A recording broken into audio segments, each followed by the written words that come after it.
Yeah, DB. Oh, just cleaning out the deadwood. Okay. Look, Mr. Cannell, I just can't afford to be without work right now, not even for a day. I've got a mother and 2 kid sisters. More good luck telegrams. Well, you know how it is. I've just got to keep on working, see? Sorry, sister. I was sent down here to clean house. I told you I can't use your column anymore. It's lavender and no lace. Send those other people in. I'll tell you what I'll do. I get $30 a week. I'll take 25, 20 if necessary. I'll do anything you say. It isn't the money. We're after circulation. What we need is fireworks. People who can hit with sledgehammers. Start arguments. Oh, I can do that. I know this town inside out. Oh, give me a chance, All please. right, come in. Cashier's got your check. Who are these people? Gibbs, Furley, Cunningham, Giles. Hey, you sister. Don't forget to get out your last column before you pick up your check.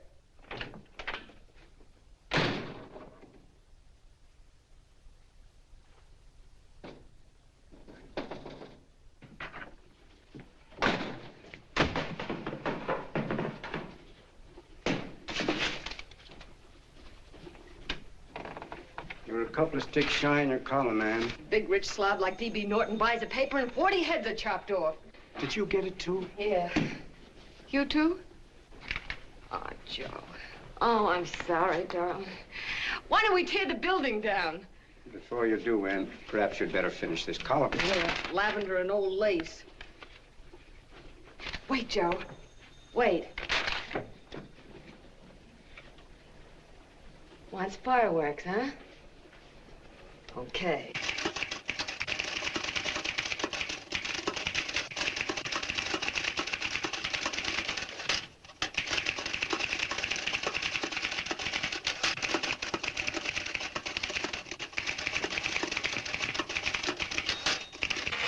Here. Below is a letter which reached my desk this morning. It's a commentary on what we laughingly call a civilized world. Dear Miss Mitchell, 4 years ago, I was fired out of my job. Since then, I haven't been able to get another one. At first, I was sore at the state administration because it's on account of the slimy politics here we have all this unemployment. But in looking around, it seems the whole world's going to pot. So in protest, I'm going to commit suicide by jumping off the City Hall roof. Signed, a disgusted American citizen, John Doe. Editor's note, if you ask this column, the wrong people are jumping off the roofs. Hey, Ann, this is the old Fakeroo, isn't it? Never mind that, Joe. Go ahead. Sorry.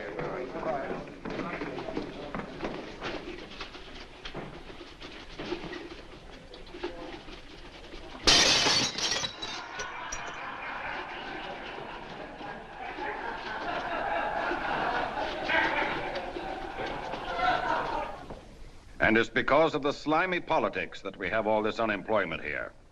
There it is. That's D.B. Norton's opening attack on the governor. Why, Jim, it's just a letter sent into a column. No, I can smell it. That's Norton. Good morning, gentlemen. Good morning, Governor. Good morning, Governor. You're rather early. Governor, did you happen to see this in a new bulletin? Yes. I had it served with my breakfast this morning. Jim thinks it's D.B. Norton at work. Of course it is. Oh, come, Jim. That little item, D.B. Norton does things in a much bigger way. This is his opening attack on you, Governor. Take my word for it. What did he buy a paper for? Why did he engage a high-pressure editor like Cannell for? He's in the oil business. I tell you, Governor, he's after your scalp. All right, Jim, all right. Don't burst a blood vessel. I'll look into it. Will you get me Spencer of the Daily Chronicle, please? Yes, I saw it, Governor. If you ask me, that's a phony letter. Why, that gagger's got whiskers on it. Okay, I'll get the mayor and maybe the Chamber of Commerce to go after them. Get Mayor Lovett on the phone. Sorry, the mayor's busy on the other phone. Yes, I know, Mrs. Brewster. It's a terrible reflection on our city. I've had a dozen calls already. Spencer of the Chronicle. Hold him. Just a minute. Yes, Mrs. Brewster. I'm listening. I insist that this John Doe man be found and given a job at once. Now, if something isn't done about it, I'll call out the whole auxiliary. Yes, and the junior auxiliary, too. We'll hold a meeting and see that it is. Yes, Spencer? Who? The governor? Well, what about me? It's my building he's jumping off of, and I'm up for re-election, too. What are you doing? Get Cannell at the bulletin. Why, he's liable to go right past my window. Get me Cannell. What was that? What? Out the window. Something just flew by. I didn't see anything. Well, don't stand there, you idiot. Go and look. Open the window. Oh, why did he have to pick on my building? Is there a crowd in the street? No, sir. Then maybe he's caught on a ledge. Look again. I think it must have been a seagull. A seagull? What's a seagull doing around the city hall? That's a bad omen, isn't it? Oh, no, sir. The seagull is a lovely bird. It's all right, Mrs. Brewster. It was just a seagull. Can I help? Nothing's happened yet. No, I'm watching. Don't worry, Mrs. Brewster. Just leave it all to me. Spencer, I'll call you back. Hello, Canal? What are you doing? This is the mayor. Yes, Mayor Lovett. How many times are you going to call me? I've got everybody and his brother and sister out looking for him. Did you see the box I'm running? An appeal to John Doe. Think it over, John. Life can be beautiful, says Mayor. If you need a job, apply to the editor of this paper and so forth and so forth. Okay, Mayor, I'll let you know as soon as I have something. What? Well, pull down the blinds. Went up to Miss Mitchell's house, boss. Boy, she's in a bad way. Where is she? Hey, do you know something? She supports a mother and 2 kids. What do you know about that? Did you find her? No. Her mother's awful worried about her. When she left the house, she said she was going on a roaring drunk. The girl, I mean. Go out and find her. Sure. Hey, but the biggest thing I didn't tell you, her old man's Doc Mitchell. You know the doctor saved my mother's life and wouldn't take any money for it? You remember that. Okay, boss, I'll go and look for her. Holy smokes, Commissioner, you've had 24 hours. Okay, Hawkshaw, grab a pencil. Here it is again. About 5'5", brown eyes, light chestnut hair, and as fine a pair of legs as ever walked into this office. Did you want to see me? No. I've had the whole Army and Navy out searching for you because that's a game we play here every day. I remember distinctly being fired. That's right. But you have a piece of property that still belongs to this newspaper, and I'd like to have it. What's that? The letter. What letter? The letter from John Doe. Oh. The whole town's in an uproar. We've got to find him, and the letter's the only clue. There is no letter. We'll get a handwriting expert to... What? There is no letter. Say that again. There's no letter. I made it up. You made it up. Mm-hmm. You said you wanted fireworks. Don't you know there are 9 jobs waiting for this guy? 22 families want to board him free. 5 women want to marry him, and the mayor's practically ready to adopt him, and you... Just call the morgue, boss. He said there's a girl there. Shut up. Ann, say, why didn't you... Beanie. Only one thing to do, Hank. Drop the whole business quickly. How? Run a story. Say John Doe was in here and is sorry he wrote the letter and... That's right. They've got it, sure. He came in here, and I made him change his mind. Bulletin editor saves John Doe's life. Why, it's perfect. I'll have Ned write it up. Oh, Ned, I got a story I want you to... Wait a minute. Listen, you great, big, wonderful genius of a newspaper man. You came down here to shoot some life into this dying paper, didn't you? Well, the whole town's curious about John Doe, and boom, just like that, you're going to bury him. There's enough circulation in that man to start a shortage in the ink market. In what man? John Doe. What John Doe? John Doe, the one I made up. Look, genius, now look. Suppose there was a John Doe and he walked into this office. What would you do? Find him a job and forget about the whole business, I suppose, huh? Not me. I'd make a deal with him. A deal? Sure, when you get hold of a stunt that sells papers, you don't drop it like a hot potato. Well, this is good for at least a couple of months. You know what I'd do? Between now and, let's say, Christmas when he's gonna jump, I'd run a daily on. Starting with his boyhood, his schooling, his first job. A wide-eyed youngster facing a chaotic world. The problem of the average man, of all the John Does in the world. Now, then comes the drama. He meets discouragement. He finds the world his feet of clay. His ideals crumble, so what does he do? He decides to commit suicide and protest against the state of civilization. He thinks of the river, but no, he has a better idea. The city hall. Why?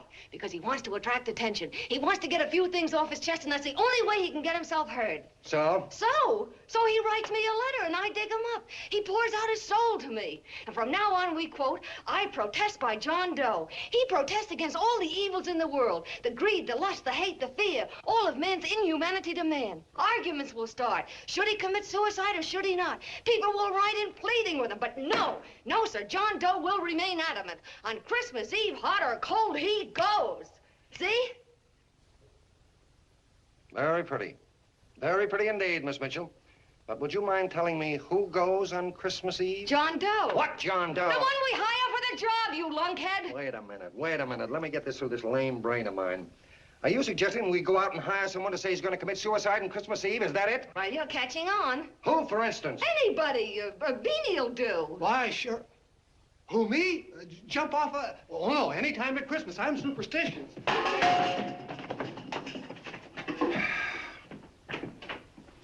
Miss Bishop, do me a favor. Will you go on out and get married and have a lot of babies, but Stay out of newspaper business. Better get that story in, Hank. It's getting late. You're supposed to be a smart guy. If it was raining $100 bills, you'd be out looking for a dime you lost someplace.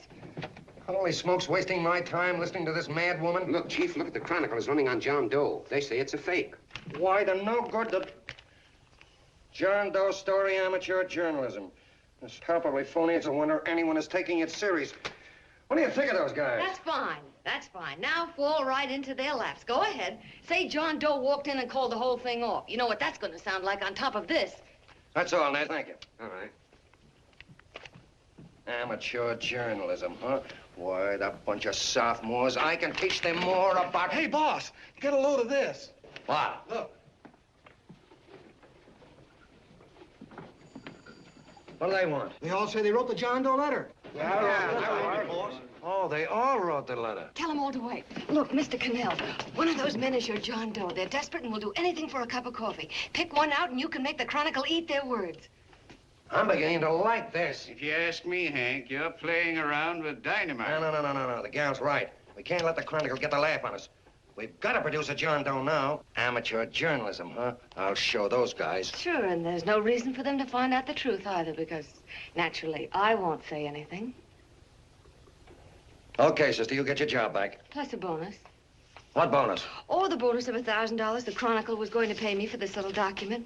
You'll find it says, I, Ann Mitchell, hereby certify that the John Doe letter was created by me. I can read. Sorry.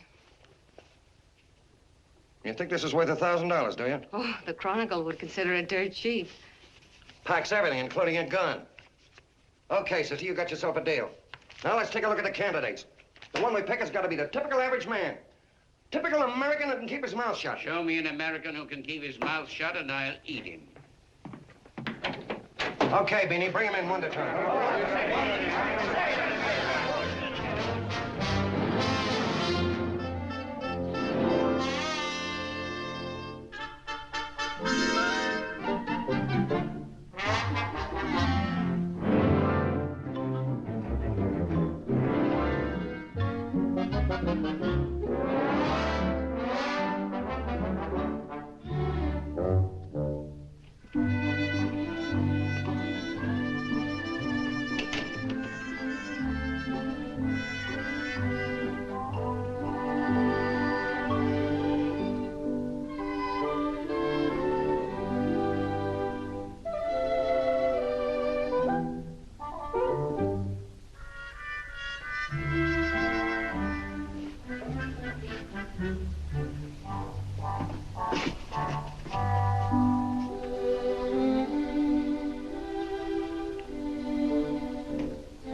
Did you write that letter to Miss Mitchell? No, I didn't. What are you doing up here, then? Well, the paper says there were some jobs around loose. Thought there might be one left over. Had any schooling? Yeah, a little. What do you do when you work? I used to pitch. Baseball? Yeah, so my wing went bad. Where'd you play? Bush leagues, mostly. How about family? Got any family? No. Oh, just traveling through, huh? Yeah, me and a friend of mine. He's outside. Looks all right. It's perfect, a baseball player. What could be more American? Wish he had a family, though. Be less complicated without a family. Look at that face, it's wonderful. They'll believe him. Come on. What's your name? Willoughby. John Willoughby. Long John Willoughby, they called me in baseball. Would you like to make some money? Yeah, maybe. Would you be willing to say you wrote that letter and stick by it? I get the idea. Yeah, maybe. That's our man. He's made to order. I don't know. He don't seem like the kind of a guy that'd fall in line. When you're desperate for money, you do a lot of things, Mr. Cannell. He's our man, I tell you. He's fainted. Get the water quickly. Hurry up, Pop. Oh. Right here, sit down. You all right? Yeah, I'm all right. How many is that, 6?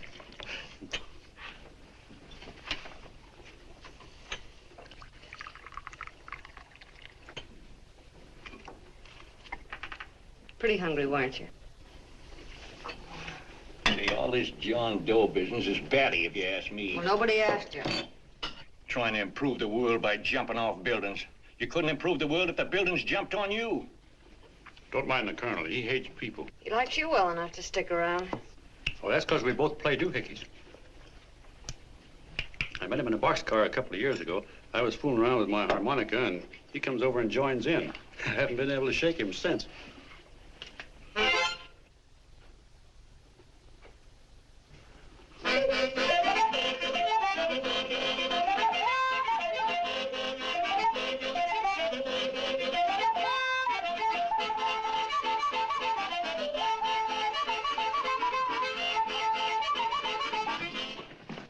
Boys, here he is. No, you can't take pictures of him like that, eating a sandwich and with a beard. But he's going to jump off a building. Yes, but not because he's out of a job. That's not news. This man's going to jump as a matter of principle. Well, maybe you're right. We'll clean him up and put him in a hotel room under bodyguards. We'll make a mystery out of him.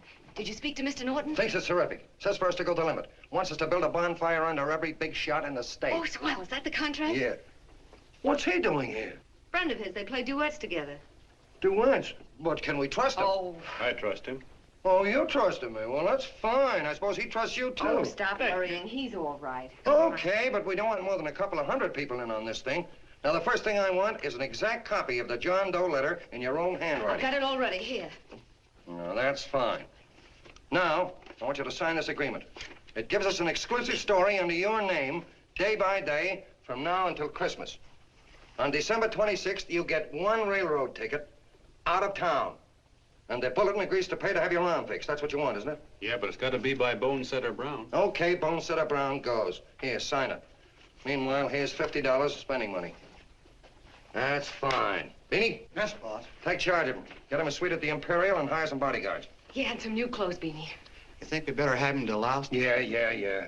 Both of them? Yes, both of them, but don't let them out of your sight. Hey, Beanie, gray suit, huh? Yeah. Okay, fellas.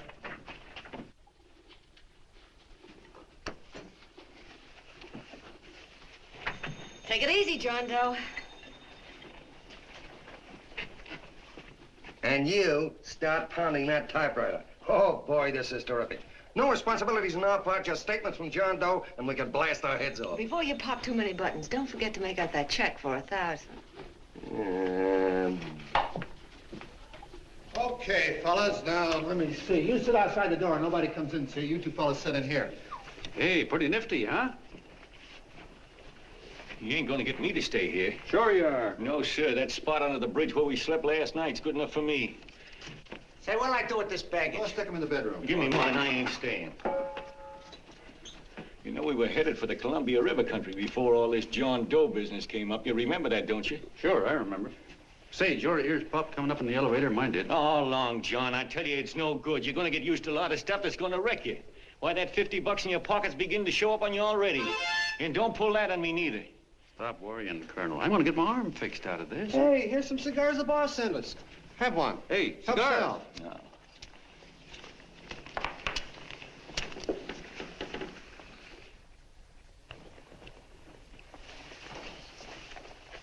Say, I'll bet you even the major leaguers don't rate an outfit like this. Here, make yourself comfortable. Paper? I don't read no papers, and I don't listen to radios either. I know the world's been shaped by a drunken barber, and I don't have to read it. I've seen guys like you go under before. Guys that never had a worry. Then they got a hold of some dough and went goofy. The first thing that happens to a guy... Get a load of the bedroom. No. The first thing that happens to a guy like that, he starts wanting to go into restaurants and sit down at a table and eat salads and cupcakes and tea. Boy, what that kind of food does to your system.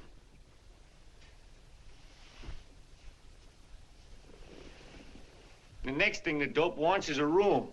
Yes, sir, a room with steam heat and curtains and rugs. And before you know it, he's all softened up and he can't sleep unless he has a bed. Hey, stop worrying, Colonel. $50 ain't gonna ruin me. I've seen plenty of fellas start out with $50 and wind up with a bank account. Hey, what's the matter with the bank account anyway? And let me tell you, Long John, when you become a guy with a bank account, they got you. Yes, sir, they got you. Who's got him? The helots. Who? Hey, there's the City Hall tower I was supposed to jump off of. It's even higher than this. Who's got him? The helots. Woo! Hey, wait a minute! You're not supposed to jump till Christmas Eve. Do you want to get me in a jam? If it's going to get you in the jam, we'll do you a favor. I won't jump. And when they got you, you got no more chance than a road rabbit. Hey, who'd you say was going to get him? Say, is this one of those places where you ring if you want something? Yeah, just use the phone. Boy, I've always wanted to do this. Hey, Doc, look. Look, Doc. Give me that again, will you? Who's going to get him? The helots. Who are they? Listen, Sucky, you ever been broke? Sure, mostly often. All right. You're walking along. Not a nickel in your jeans. You're free as the wind. Nobody bothers you. Hundreds of people pass you by in every line of business. Shoes, hats, automobiles, radios, furniture, everything. And they're all nice, lovable people. And they let you alone. Well, is that right? Then you get a hold of some dough, and what happens? All those nice, sweet, lovable people become helots. A lot of heels. They begin creeping up on you, trying to sell you something. They get long claws, and they get a stranglehold on you. And you squirm, and you duck, and you holler, and you try to push them away, but you haven't got a chance. They got you. First thing you know, you own things. A car, for instance. Now your whole life is messed up with a lot more stuff.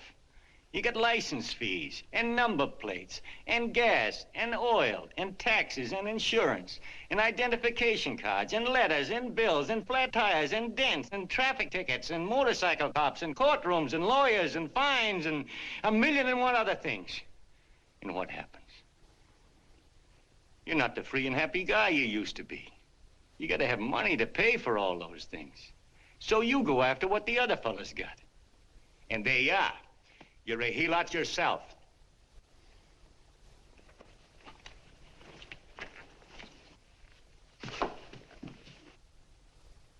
You win, Colonel. Here, take the 50. Go out and get rid of it. You bet I will, just as fast as I can. I'm gonna get some canned goods, a fishing rod, and the rest I'm gonna give away. Give away? Hey, get me a pitcher's glove. I gotta get some practice. Say, he's giving it away. I'm gonna get me some of that. Hey, come back here, you helot. Well, you send up 5 hamburgers with all the trimmings, 5 chocolate ice cream sodas, and 5 pieces of apple pie. No, apple with cheese. Yeah, thanks.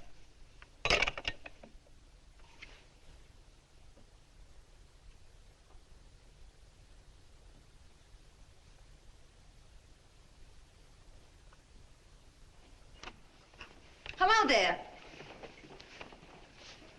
Well, well.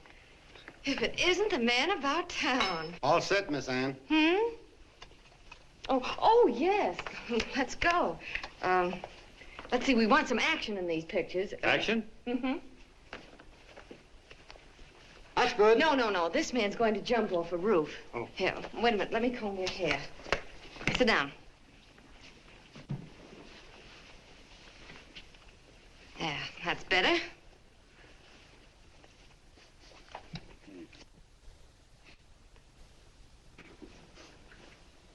You know, he's got a nice face, hasn't he? Yeah, he's pretty. Here, sit down. Quiet, egghead. All right, now a serious expression. Can't. I'm feeling too good. Oh, come on now. This is serious. You're a man disgusted with all of civilization. With all of it? Yes, you're sore at the world. Come on now. Oh, crabby guy, huh? Yeah. No.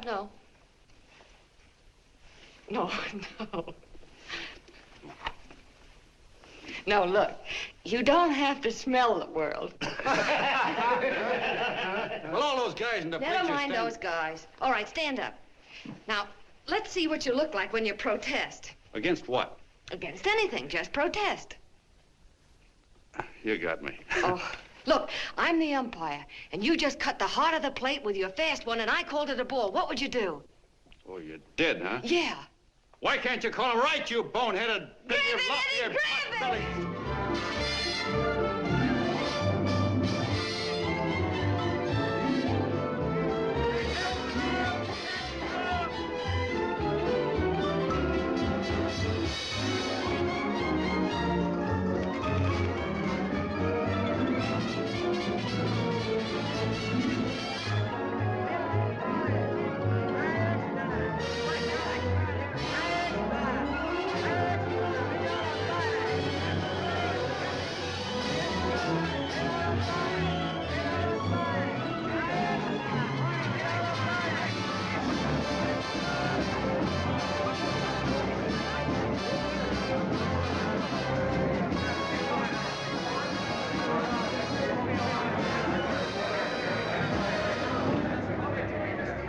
I don't care whose picture they're publishing. I still say that this John Doe person is a myth, and you can quote me on that. And I'm going to insist on his being produced for questioning. You know as well as I do that this whole thing is being engineered by a vicious man with a vicious purpose, Mr. D.B. Norton.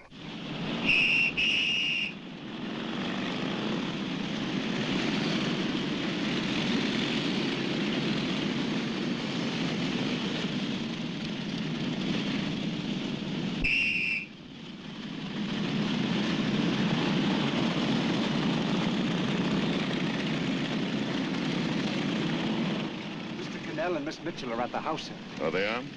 All right, come on. Personally, I think it's just plain stupidity to drop it. Now, you should see his fan mail, thousands. Why, it's going over like a house afire. What are you afraid of, Canal? It's doubled our circulation. Yeah, but it's got everybody sore. Ads are being pulled. The governor's starting a libel suit. What's more, they all know John Doe's a phony, and they insist on seeing Well, what about it? Let them see him. We'll go on one better. They can also hear him. You own a radio station, Mr. Norton. Why not put him on the air? Watch out for this damn DB. She'll drive you batty. Oh, Look, what? we can't let him get to this Bush League pitcher and start popping him. Good night. Now, tell him what that screwball might do. I walk in yesterday, here he is, standing on a table with a fishing pole, fly casting. Take my advice and get him out of town before this thing explodes in our faces. If you do, Mr. Norton, you're just as much of a dumb cluck as he is. Excuse me. No, you got yourself a meal ticket and you hate to Sure, let go. it's a meal ticket for me, I admit it, but it's also a windfall for somebody like Mr. Norton who's trying to crash national politics. That's what you bought the newspaper for, isn't it? You want to reach a lot of people, don't you? Well, put John Doe in the air and you can reach 130 million of them. He can say anything he wants and they'll listen to him. All right, we'll forget the governor and the mayor and all the small fry like that. This can arouse national interest. If he made a hit around here, he can do it every place else in the country. And you'll be pulling the strings, Mr. Norton. Go down to the office and arrange for some radio time. Well, DB, you're not going to I want it as soon as possible. Okay. I just came in to get warm myself. Come on, let's go. Don't you go. I want to talk to you.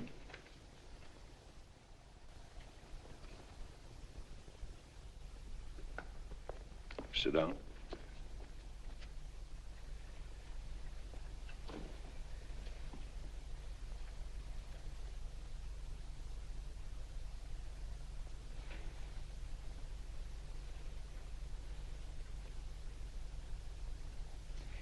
Hey, this John Doe idea was yours, huh? Yes, sir.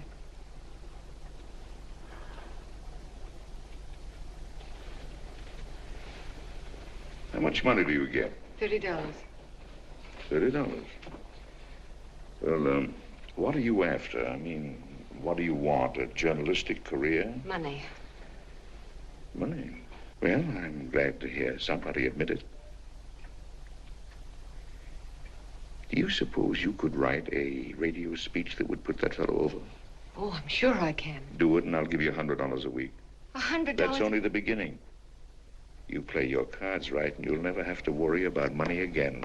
Oh, I know it. Hello. Hello. Whenever there's a pretty woman around.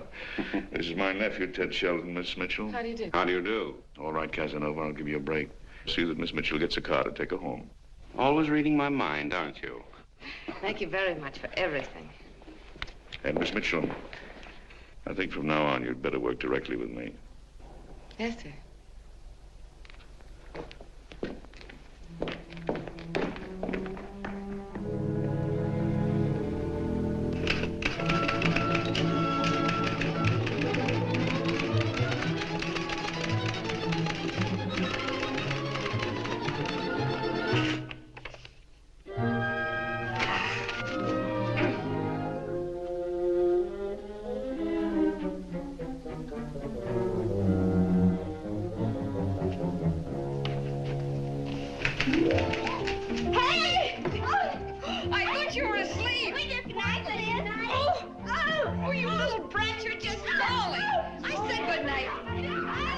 Come, children. It's past your bedtime. Go on, Mama.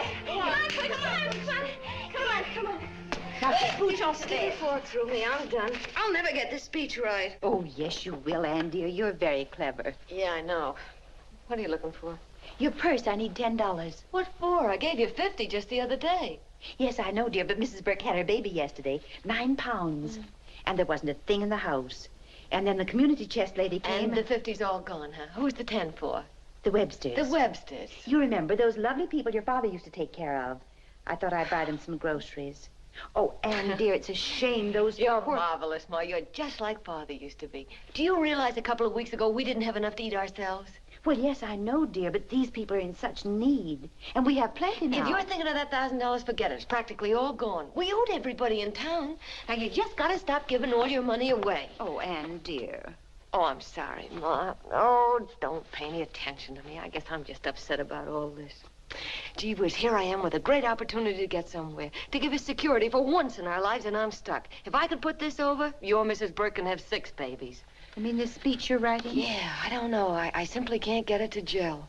I created somebody who's going to give up his life for a principle. Hundreds of thousands of people are going to listen to him over the radio. And unless he says something that's sensational, it's just no good.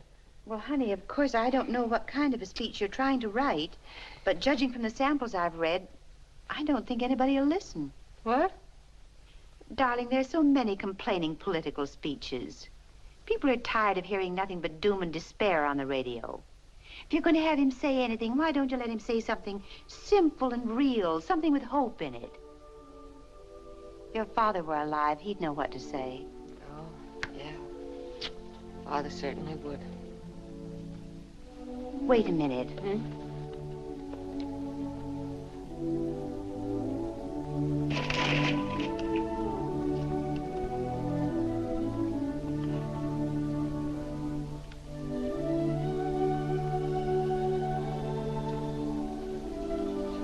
That's your father's diary, Anne.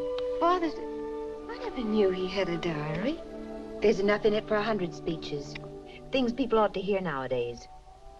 You'll be careful of it, won't you, dear? It's always helped to keep your father alive for me. You bet I will, Ma. Wait a minute. John Doe don't want to sign no autographs. Well, what does he do all day? What does he do all day? He's writing out his memories. Sorry, lady, you can't see Mr. Doe. He wants to be alone. No, he just sits around all day and commutes with himself.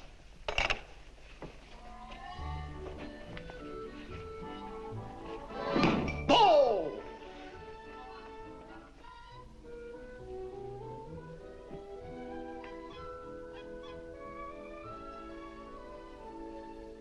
I don't know how you're going to stand it around here till after Christmas. I'll bet you ain't heard a train whistle in 2 weeks.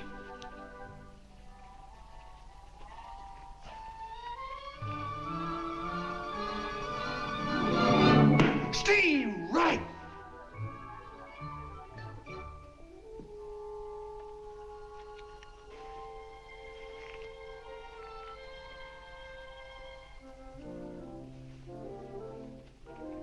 I know why you're hanging around.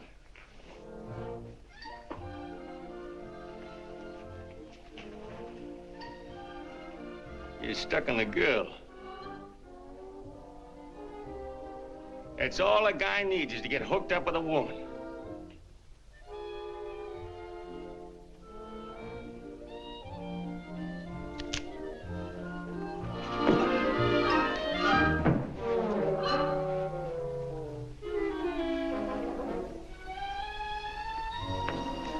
What was that, a single? First baseman dropped the ball. Butterfingers. Tough luck, pal.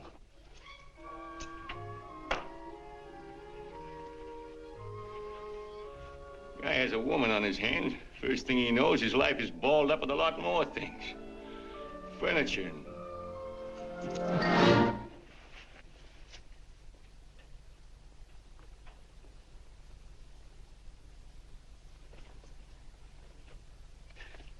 Did you get him?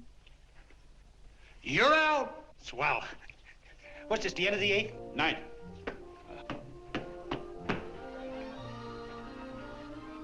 Hey, Beanie, there's a couple of mugs from the Chronicle snooping around out here. Ah. Come on, Angel Face. Gangway. What's the score, Angel Face? 3-2, our favor. Gee, that's great.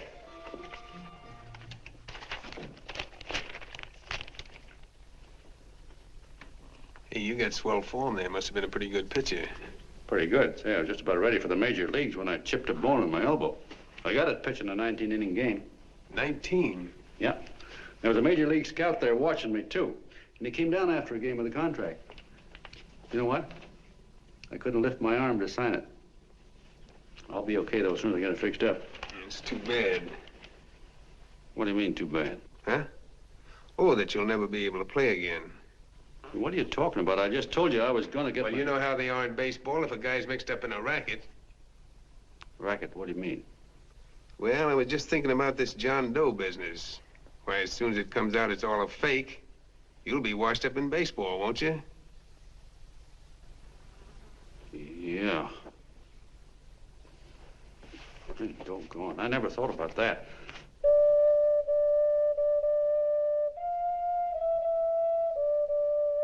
Gosh. And another thing, what about all the kids in the country? The kids that idolize ball players. What are they gonna think about you? Yeah. Hey, Colonel.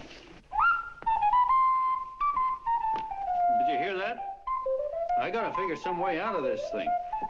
The elevators are still running. I know one way you can do it. How? Well, when you get up there on the radio, all you have to do is to say the whole thing's a frame-up. Make you a hero sure as you're born. Yeah, but how am I gonna get my arm fixed?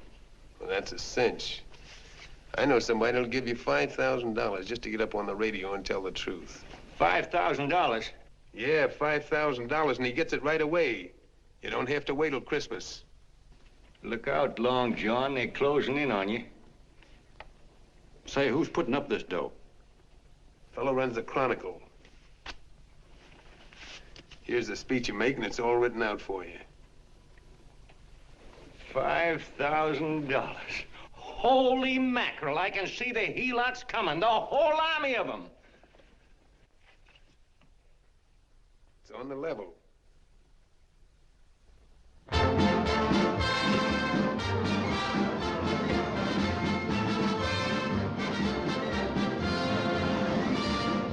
No, I'm sorry.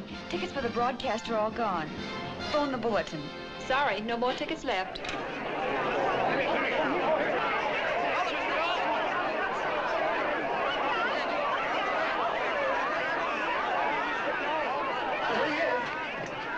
Hello, John. All set for the big night? Swell. Turn around. One moment. Now stand still. Hold it, Mr. Doe. Hold it. A big smile, Mr. Doe. That's right. Okay, Jeannie, that's All right, all. Take stand him out. here. Come on, Now, look, John, here's the speech. It's in caps and double-spaced. You won't have any trouble reading it. Not nervous, are you? No. Of course not. He wouldn't be. Who? John Doe, the one in there. Hey, don't let your knees rattle. It picks up on the mic. Oh, Beanie, you needn't be nervous, John. All you have to remember is to be sincere. Pick up that phone, Miss Mitchell. It's for you. Okay. Hello? Yes, Mother. Oh, thank you, darling. Oh, there he is, the poor dear man. Oh, good luck to you, Mr. Doe. We want you to know that we're all for you. The girls all decided that you're not to jump off any roof at all. Oh, we'll stop it. You got the speech I gave you? Yeah. Now, look. I'll give this money to the colonel just as soon as you get started. We'll have a car waiting at the side entrance for you. Okay. How'd you get in here? Huh? Oh, I just came in to wish him luck. Come on, out. Mother says good luck, too. John, when you read that speech, please believe every word of it. He's turned out to be a wonderful person, John. Who? John Doe, the one in the speech. Oh. You know something? I've actually fallen in love with him. All right, there he is, sister. Now, come on, plenty of both. What's the idea? No, that's too much. Not so much. Come on, that's it. Oh, this is no time for cheap publicity, Mr. Cannell. Listen, if that guy lays an egg, I want to get something out of it. I'm getting a Jane Doe ready. Oh, come on. Here. Will you, fellas? Here you Give me a are. All right, chance. that's I enough. have to raise Just one more, will No, you, that's please? fine, honey. You go ahead. All right, I After need you one do. more. You're very good. Go ahead. How you doing? Oh. All right, Benny, bring him in. Holy smoke, a half a helot. There you are, boss, just like you ordered. Symbols of little people. Okay, get him up. All right, young fella. This is ridiculous, Mr. Cannell. Come on, give me a chance. The man's on the air, please. One shot. Oh, fellas, I told you could have all the pictures you want. No, come on, ask. You can have a... Come on, that's right. Afterwards, you can get all the pictures you want. Thank you very much. Come on, will you? Afterwards, that's right. Come on, Snooks, you better bail out. Okay, goodbye, Mr. Doe. Beanie. All right. Better get ready. 1 minute to go. Wow, 1 minute to go and the score is nothing to nothing. Now, please, John, you won't let me down, will you?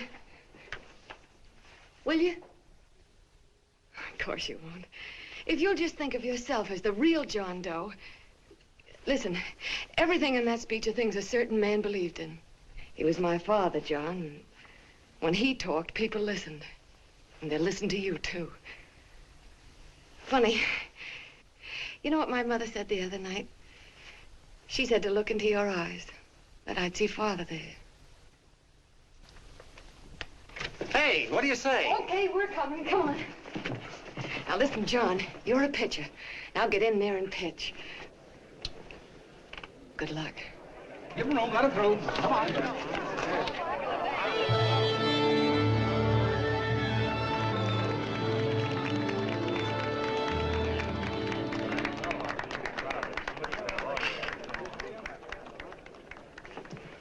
Hey, let's get out of here. There's the door right there. Hey, what are you doing here? That's what I'd like to know. Come on, out. Hey, he's a friend of mine. Never mind, let him alone. He's all right. I'll be right over there pulling for you. No, John, over here.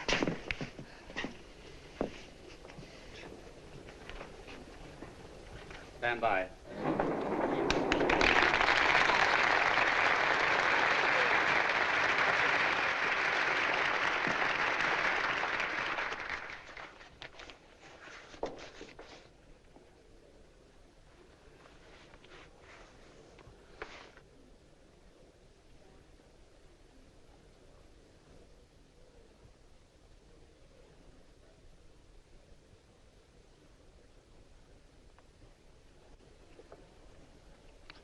Phone the Chronicle. Tell them to start getting those extras out.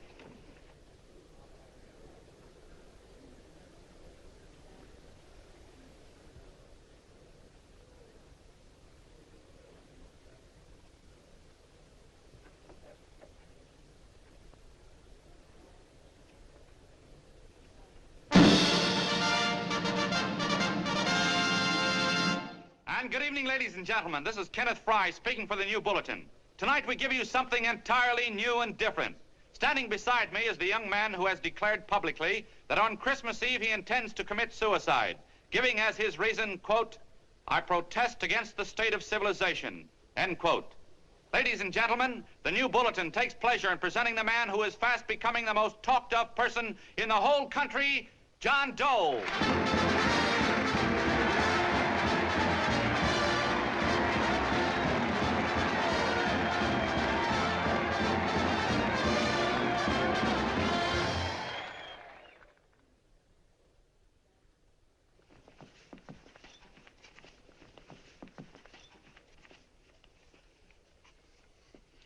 Ladies and gentlemen, I am the man you all know as John Doe. I took that name because it seems to describe the average man. And that's me. And that's me. Well, it was me before I said I was going to jump off the city hall roof at midnight on Christmas Eve. Now I guess I'm not average anymore. Now I'm getting all sorts of attention. From big shots, too. We've been double-crossed. The mayor and the governor, for instance. They don't like those articles I've been writing. You're an imposter, young fellow. That's a pack of lies you're telling. Who wrote that speech for you? Baby, get that guy. Hey, kid.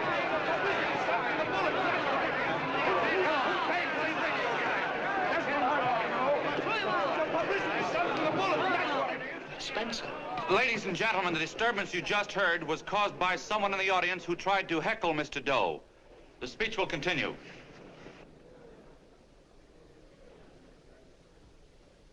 Well, people like the governor and that fella there can stop worrying. I'm not going to talk about them. I'm going to talk about us, the average guys, the John Does. If anybody should ask you what the average John Doe is like, you couldn't tell him because he's a million and one things. He's Mr. Big and Mr. Small. He's simple and he's wise. He's inherently honest, but he's got a streak of larceny in his heart. He seldom walks up to a public telephone without shoving his finger into the slot to see if somebody left a nickel there.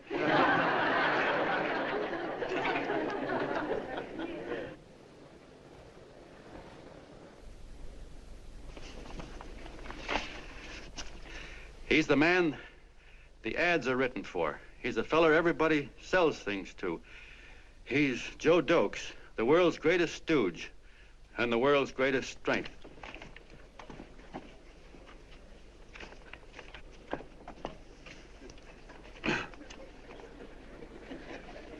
Yes, sir.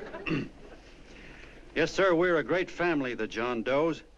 We are the meek who are supposed to inherit the earth. You'll find us everywhere. We raise the crops, we dig the mines, work the factories, keep the books, fly the planes, and drive the buses. And when a cop yells, "Stand back there, you," he means us, the John Does. Well, what kind of a speech is that? Didn't you read it? We've existed since time began. We built the pyramids. We saw Christ crucified, pulled the oars for Roman emperors, sailed the boats for Columbus, retreated from Moscow with Napoleon, and froze with Washington at Valley Forge. Yes, sir. We've been in there dodging left hooks since before history began to walk. In our struggle for freedom, we've hit the canvas many a time, but we always bounce back because we're the people, and we're tough.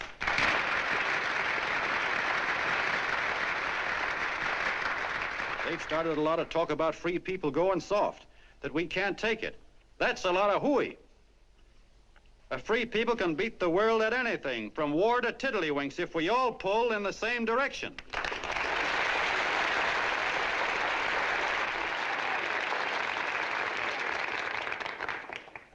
I know a lot of you are saying, "What can I do? I'm just a little punk. I don't count." Well, you're dead wrong. The little punks have always counted, because in the long run, the character of a country is the sum total of the character of its little punks.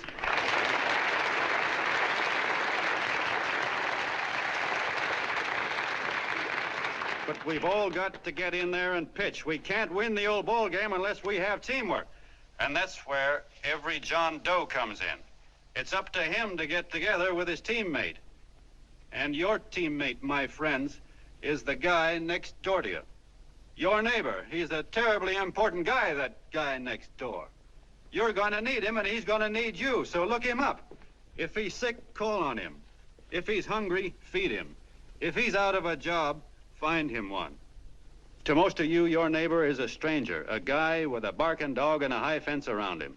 Now, you can't be a stranger to any guy that's on your own team.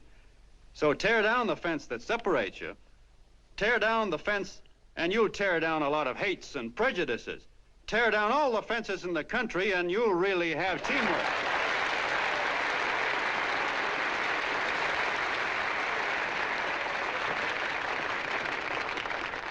I know a lot of you are saying to yourselves, "He's asking for a miracle to happen. He's expecting people to change all of a sudden." Well, you're wrong. It's no miracle. It's no miracle because I see it happen once every year, and so do you, at Christmas time. There's something swell about the spirit of Christmas, to see what it does to people, all kinds of people. Now, why can't that spirit, that same warm Christmas spirit, last the whole year round? Gosh, if it ever did, if each and every John Doe would make that spirit last 365 days out of the year, we'd develop such a strength, we'd create such a tidal wave of goodwill that no human force could stand against it. Yes, sir, my friends. The meek can only inherit the earth when the John Does start loving their neighbors. You better start right now. Don't wait till the game is called on account of darkness.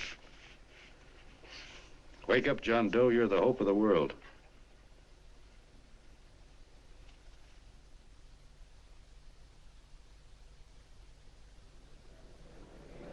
John, you were wonderful.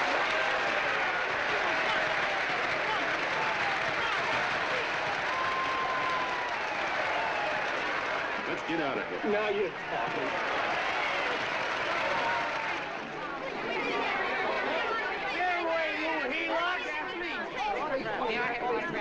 Hey!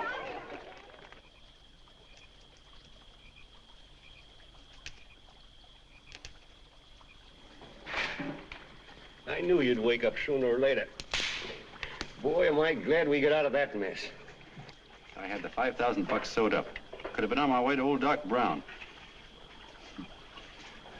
You're a pitcher, John, she says. Now, go in there and pitch. What a sucker. Yeah, she's a heel-out just like the rest of them. It's lucky you got away from her. What was I doing up there making a speech anyway? Me, huh? Geez, the more I think about it, the more I could... Tear down all the fences. Why, if you tore one picket off of your neighbor's fence, he'd sue you. $5,000 had it right in my hand. What do you mean he ran away? Well, go after him, find him. That man is terrific.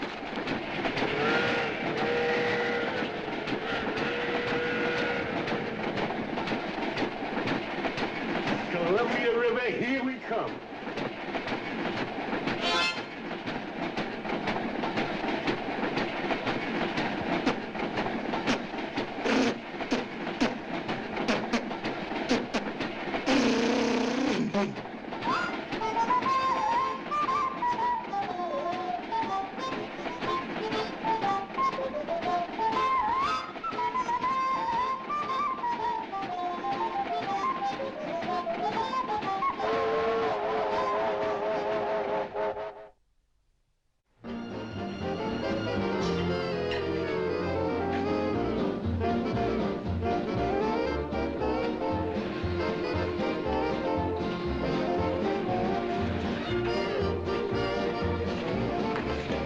Jitterbugs.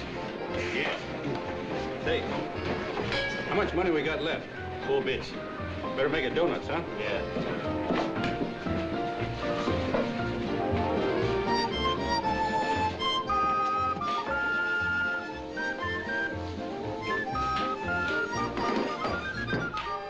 What'll it be, gents? Have you got a couple of steaks about that big and about that thick? Yeah, with hash brown potatoes and tomatoes and apple pie and ice cream and coffee. And donuts, I know. Hey, Ma, Seekers, a pair. Fingers a pair, coming up. Glad he took the tea out of that.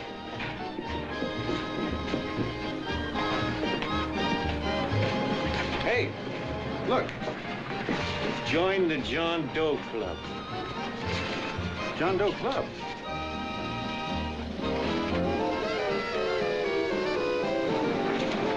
Uh-oh. You John Doe? Who? John Doe. Ah, you need glasses, buddy. Oh, but gee, it's a spitting image of John Doe. Yeah, but his name is Willoughby. Oh, I'm John Willoughby. I'm a baseball player. Sure. Oh, no, I'd know that voice anyway. You can't kid me. You John Doe. Hey, Ma! Ma! That's John Doe. John Doe. Yeah, sitting right there, big as life. Who'd you say it was? John Doe, the big guy there. I know. Pictures in the paper. That's John Guy. John Doe. John Doe. Sitting right there, John Doe. Hey, operator. Dan's Beanery. Look, call everybody in town. John Doe was just in my place. Yeah, he ordered donuts.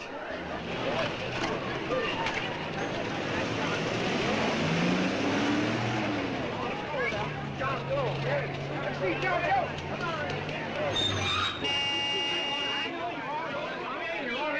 John Doe, we're all neighbors. And my office is packed like a sardine box. What does John Doe look like, Mr. Mayor? Oh, he's one of those great big outdoor type men. No, you can't see him. You didn't vote for me the last time. Shame on you. What are you doing there? Get off my front porch anyhow. Mr. Norton come yet?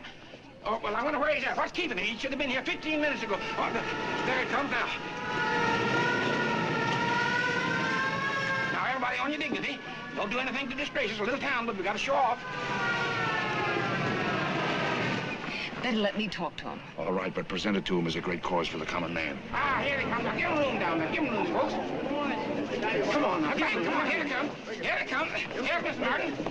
How do you do, Mr. Norton? I'm Mayor Hawkins. Here's Mr. Norton. Let me go, you darn fool. I'm the mayor. Mr. Norton. Mr. Norton. Mr. Norton. I'm Mayor Hawkins. Your office telephoned me to hold him. Well, that's fine. How is he? Oh, he's fine. He's right in my office there. You know, it's a great honor having John Doe here, and you too. Haven't had so much excitement since the old City Hall burned down. People are so excited they nearly tore his clothes off. Oh, Matilda, darling, phone the newspapers, tell them Mr. Norton's here. Step right inside, Mr. Norton. My office. Very comfortable here, Mr. Norton. Just had it air conditioned. Gangway, please. Get room for Mr. Norton. Gangway. Gangway. Here he is, Mr. Norton. Well taken care of. The neighbors are serving him a light lunch. Hello, John. Well, Mr. Mayor, if you don't mind, we'd like to talk to him alone. Why, certainly, certainly. All right, everybody. Clear out. No, but you... Everybody, quickly now. Come on, you. Come on.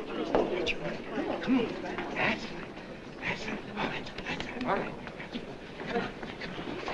Don't argue with me here. Wait till we get home. Don't you push me around like that. Even though I'm your wife, you can't push me around. Look, Mr. Norton, I think you got a lot of nerve having those people hold us here. There's nobody holding you here, Mr. Doe. It's only natural There's that people... nobody holding us here. Let's get going. Incidentally, my name isn't Doe. It's Willoughby. Look, John, something terribly important's happened. They're forming John Doe clubs. We know of 8 already, and they say that there's John Doe clubs? What for? To carry out the principles you talked about in your radio speech. I don't care what they're forming. I'm on my way, and I don't like the idea of being stopped either. Oh, but you don't know how big this thing is. You should see the thousands of telegrams we've received and what they're saying about you. Look, it started as a circulation stunt, didn't it? Well, you got your circulation. Now, why don't you let me alone? Oh, it started as a circulation stunt, but it isn't anymore. Mr. Norton wants to get back of it and sponsor John Doe clubs all over the country. He wants to send you on a lecture tour. Me? Uh-huh. Well, certainly, with your ability to influence people, it might grow into a glorious movement. Say, let's get something straight here. I don't want any part of this thing. If you got an idea I'm going around lecturing the people, why, you're crazy. Baseball's my racket, and I'm sticking to it. Come on, Colonel, let's get out of here. John, please. I just got rid of one crowd. But please, Mr. Mayor, tell him the John Doe Club wants to talk to him. Let them in, Mr. Mayor. Let them come in. Okay, folks, but remember your manners. No stampeding. Walk slow, like you do when you come to pay your taxes.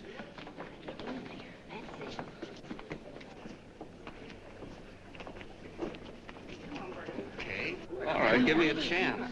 Come right in. My name's Bert Hansen, Mr. Doe. I'm the head soda jerker at Schwabacker's drugstore. Well, sir, you see, me and my wife, we heard your broadcast, and we got quite a bang out of it, especially my wife. Kept me up half the night saying, that man's right, honey. The trouble with the world is nobody gives a hoot about his neighbor. That's why everybody in town's sore and cranky at each other. And I kept saying, well, that's fine, but how's a guy going to go around loving the kind of neighbors we got? Old Sourpuss, for instance. You see, Sourpuss Smithers is a guy who lives all alone next door to us. He's a cranky old man and runs a second-hand furniture store. We haven't spoken to him for years. I always figured he was an ornery old gent that hated the world because he was always slamming his garage door and playing the radio so loud he kept half the neighbors up. Well, anyway, the next morning, I'm out watering the lawn, and I look over, and there's Sourpuss on the other side of the hedge straightening out a dent in his fender. And my wife yells to me out the window. She says, go on, speak to him, Bert. And I figured, well, heck, I can't lose anything, so I yelled over to him, good morning, Mr. Smithers. He went right on pounding his fender. Was I burned? So I turned around to give my wife a dirty look, and she said, louder, louder, he didn't hear you. So in a voice you could have heard in the next county, I yelled, good morning, Mr. Smithers. Well, sir, you could have knocked me over with a feather. Old Sourpuss turned around, surprised-like, and he put on a big smile, came over and took my hand like an old lodge brother, and he said, good morning, Hanson. I've been wanting to talk to you for years, only I thought you didn't like me. And then he started chatting away like a happy little kid, and he got so excited his eyes all... Well, Mr. Doe, before we got through, I found out Smithers is a swell egg, only he's pretty deaf, and that accounts for all the noises. And he says it's a shame how little we know about our neighbors. And then he got an idea, and he said, how's about inviting everybody someplace where we can all get together and know each other a little better? Well, I'm feeling so good by this time, I'm ripe for anything. So Smithers goes around the neighborhood inviting everybody to a meeting at the schoolhouse, and I tell everybody that comes in the store, including Mr. Schwabacker, my boss. I'm talking too much. Well, I'll be doggone if over 40 people don't show up. Of course, none of us knew what to do, but we sure got a kick out of seeing how glad everybody was just to say hello to one another. Tell him about making Sourpuss chairman. Oh, yeah, we made Sourpuss chairman and decided to call ourselves the John Doe Club. And say, incidentally, this is my wife. Come here, honey. This is my wife, Mr. Doe. How do you do, Mr. Doe? Sourpuss is here, too. Oh, is he? This is Sourpuss, or excuse me, Mr. Smithers, Mr. Doe. That's all right. If you didn't call me Sourpuss, it wouldn't feel natural. Well, anyway, I guess nearly everybody in the neighborhood came except the Delaney's. The Delaney's live in a big house with an iron fence around it, and they always keep their blinds drawn. And we always figured that he was just an old miser that sat back counting his money, so why bother about inviting him? Until Grimes, the milkman, spoke up and he said, say, you've got the Delaney's all wrong. And then he tells us about how they canceled their milk last week and how when he found a note in the bottle, he got kind of curious-like and he sort of peeked in under the blinds and found the house was empty. If you ask me, he says, they're starving. Old man Delaney has been bringing his furniture over to my place at night, one piece at a time, and selling it. Yeah. And, well, sir, a half dozen of us ran over there to fetch him, and we brought him to the meeting. And what a reception they got. Why, everybody shook hands with him and made a fuss over them, and, well, finally, Mr. and Mrs. Delaney just sat right down and cried. And then we started to find out about a lot of other people. Yeah, sure. Well, you know Grubel, for instance. Grubel's here. See? Yeah, that's a... Of course, you don't know Grubel, but he's the man that everybody figured was the worst no-account in the neighborhood because he was living like a hermit and nobody would have anything to do with him. That isn't until Murphy, the postman, told us the truth. Why, Grubel, he says, he lives out of garbage cans because he won't take charity, because it'd ruin his self-respect, he says. Just like you said on the radio, Mr. Doe. Well, sir, about a dozen families got together and gave Grubel a job watering their lawns. Isn't that wonderful? And then we found jobs for 6 other people, and they've all gone off from leave. Yeah, and my boss, Mr. Schwabecker, made a job in his warehouse for old man Delaney. And he gave you that $5 raise. Yeah, wasn't that swell? Why, Bert, I feel slighted. I'd like to join, but nobody asked me. I'm sorry, Mayor, but we voted that no politician could join. Just the John Does of the neighborhood, because you know how politicians are. Well, the reason we wanted to tell you this, Mr. Doe, was just to give you an idea of what you started. And from where I'm sitting, I don't see any sense in you jumping off any building. No. Well, thank you for listening. Goodbye, Mr. Doe. You're a wonderful man. And it strikes me you can be mighty useful walking around for a while. Goodbye, Mr. Doe. Goodbye, Mr. Doe.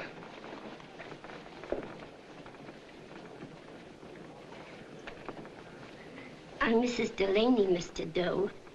And God bless you, my boy.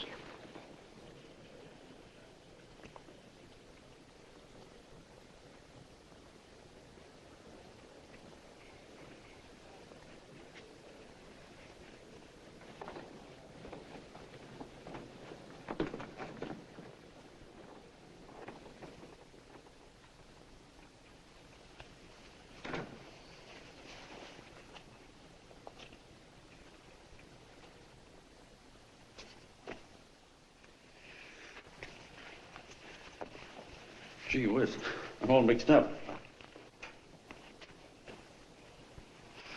I don't get it. Look, all those swell people think I'm going to jump off a building or something. I never had any such idea. Gosh. The fellow'd have to be a mighty fine example himself to go around telling other people how to... Say, look, what happened the other night was on account of Miss Mitchell here. She wrote the stuff. Don't you see what a wonderful thing this can be? But we need you, John. You're hooked. I can see that right now. They got you. Well, I'm through. For 3 years, I've been trying to get you up to the Columbia River country. First, it was your glass arm. Then it was the radio. And now it's the John Doe clubs. Well, I ain't waiting another minute. Gangway, you helots. Hey, Colonel, wait a minute. Oh, please. Hey, Colonel! I want you personally to go along with John Doe and Miss Mitchell and handle the press and the radio. Me? Yes, I don't want to take any chances. And Johnson. Yes, Stevie? Your crew will do the mop-up job. They'll follow John Doe into every town, see that the clubs are properly organized and the charters issued. Right. There are only 8 flags up there now. I want to see that map covered before we get through.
wildfire. If they made demands, I'd understand it. But the John Does ask for nothing. People are going off relief. If this keeps up, I'll be out of a job. As soon as it gets strong enough, we'll find out what John Doe wants. 30 every Thursday, 60 at 60. Who knows what? I'm sorry, boss. They just won't let anybody talk politics to them. It's crazy. We've got to get to them. They represent millions of voters.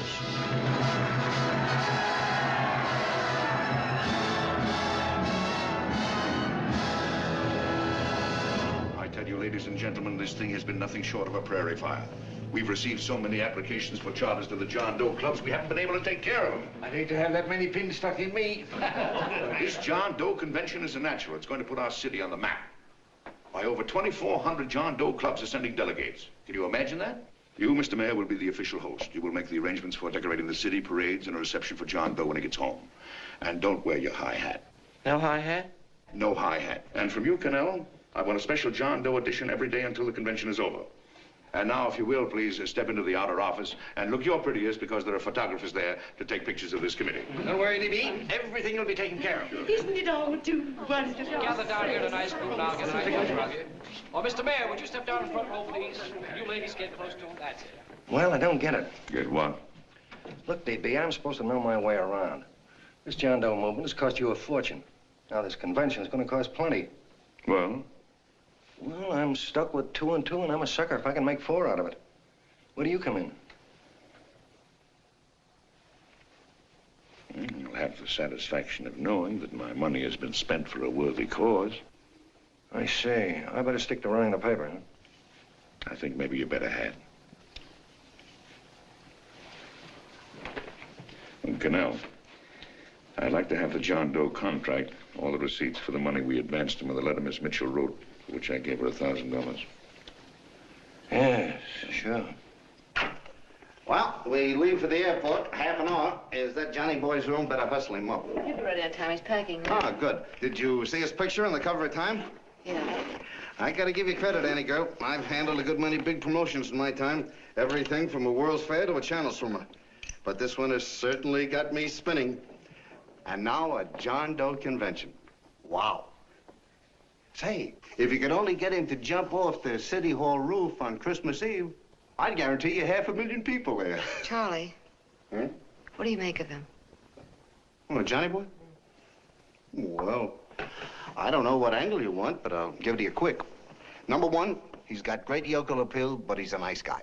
Number 2, he's beginning to believe he really wrote that original suicide letter that you made up. Number 3, he thinks that you're Joan of Arc or something. Yeah, I know. Number 4, well, you know what number 4 is. He's nuts about you. Yeah, it's running out of his ears. You left out number 5. We're all heels, me especially. Holy smoke. Come in.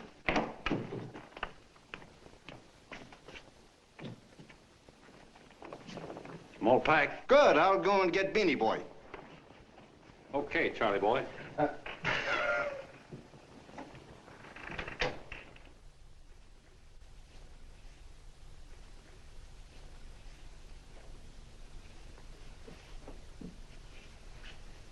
Can I help you pack?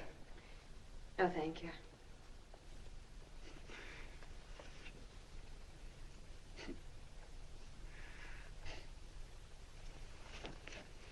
Do you care if I sit down out here?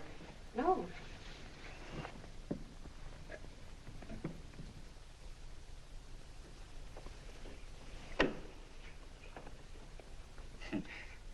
You know, I had a crazy dream last night. It was about you. About me? Yeah, sure was crazy. I dreamt I was your father.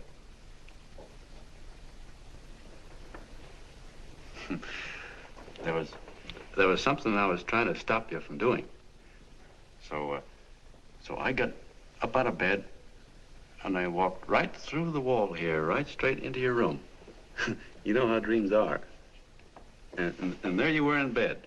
But you're a little girl, you know, about 10. And very pretty, too. So I shook you, and the moment you opened your eyes, you hopped out of bed and started running like the devil in your nightgown. You ran right out the window there, and you ran out over the tops of buildings and roofs and everything for miles. And I was chasing you. And all the time you were running, you kept growing bigger and bigger and bigger, and pretty soon you were as big as you are now, you know, grown up. And all the time I kept asking myself, what am I chasing her for? And I didn't know. Isn't that a hot one? Well, anyway, you ran into some place, and then I ran in after you, and when I got there, there you were, getting married. And the nightgown had changed into a beautiful wedding gown. You sure look pretty, too.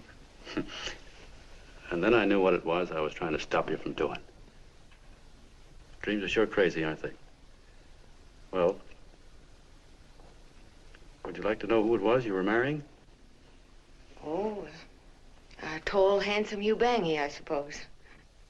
No, not that bad. It was that fellow that sends you flowers every day. What's his name? Mr. Norton's nephew? Ted Sheldon. Yeah, that's the one. But here's the funniest part of it all. I was the fellow up there doing the marrying, you know, the justice of peace or something. You were? I thought you were chasing me. Well, yes, I was, but I was your father then, you see. But the real me, John Doe, or that is, Long John Willoughby, I was the fellow up there with the book. You know what I mean? I guess so. Then what happened? Well, I took you across my knee and I started spanking you. That is, I didn't do it. I mean, I did do it, but it wasn't me, you see. I was your father then. Well, I held you across my knee and I said, Annie, I won't allow you to marry a man that's just rich or that has his secretary send you flowers. The man you marry has got to swim rivers for you. He's got to climb high mountains for you. He's got to slay dragons for you. He's got to perform wonderful deeds for you. Yes, sir. And all the time, the guy up there, you know, with the book, me, just stood there nodding his head. And he said, go to it, Pop. Whack her one from me, because that's just the way I feel about it, too. So he said, come on down here and whack her yourself.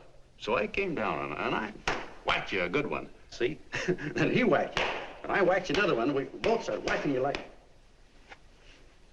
Well, if you're through whacking her, come on, let's get going. Okay, fellas, right in here. You go out the side entrance, there's a bunch of autograph seekers out front. We'll be down with the bags in a minute. Come on, don't make a government project out of this. Hi, Benny. When's our plane take off again? Couple of minutes. How many people do you think we've talked to already, outside the radio, I mean? Oh, I don't know. About 300,000. 300,000.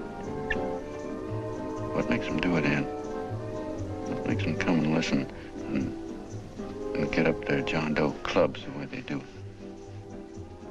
I've been trying to figure it out. Look, John, what we're handing them are platitudes. Things they've heard 1,000,000 times. Love thy neighbor, clouds have silver linings, turn the other cheek. It's just a... Yeah, I heard them 1,000,000 times, too, but there you are. Maybe they're like me, just beginning to get an idea what those things mean. I never thought much about people before. They were always just somebody to fill up the bleachers. And the only time I worried about them is when they didn't come in to see me pitch. You know, lately I've been watching them when I talk to them. I could see something in their faces. I could feel that they were hungry for something. You know what I mean? Maybe that's why they came. Maybe they're just lonely and wanted somebody to say hello to. I know how they feel. I've been lonely and hungry for something practically all my life.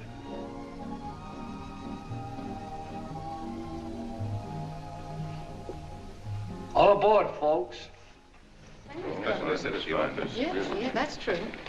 Oh, somebody else sitting here? No, that's your seat. And this is your coat.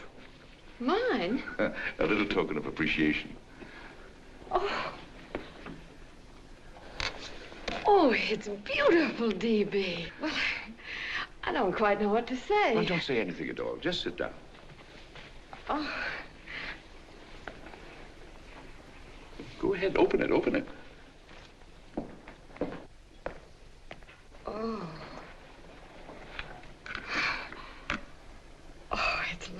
lovely. And a new contract goes with it.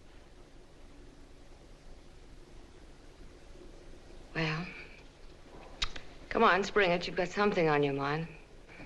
It must be stupendous. You know, that's what I like about it. Right to the point, like that.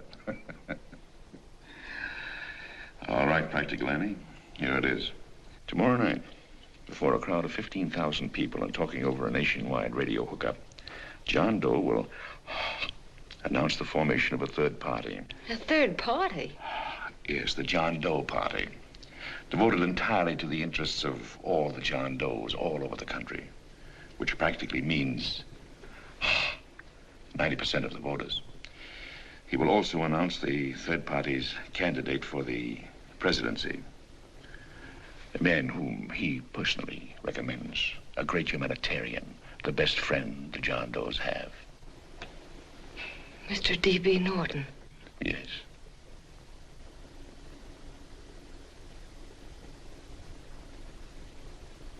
Wow.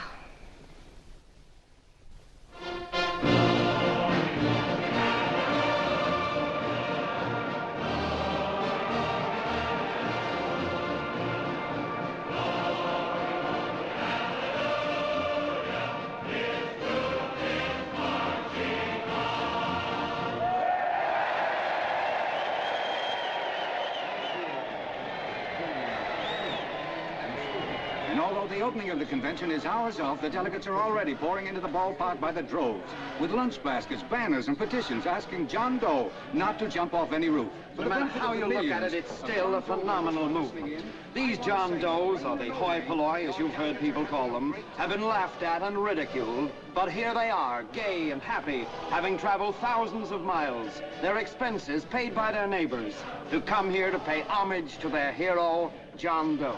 And in these days of wars and bombings, it's a hopeful sign that a simple idea like this can sweep the country. An idea based on friendliness, on giving and not taking, on helping your neighbor and asking nothing in return. And if a thing like this can happen, don't let any of your grumbling friends tell you that humanity is falling apart. This is John B. Hughes signing off now and returning you to our main studio until 9 o'clock, when the convention will officially open. Oh, John, come in. Say, I'm kind of...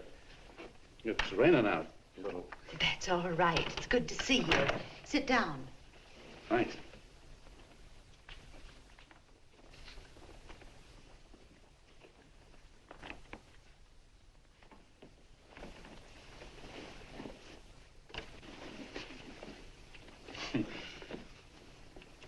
It's for Anne.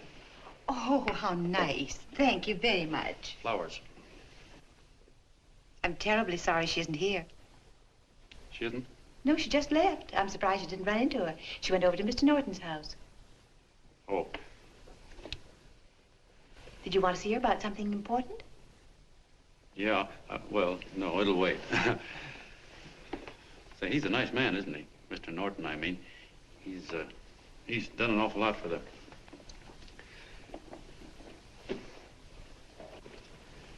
Well, say, my coat's pretty wet. I'm afraid I might have wet the couch a little.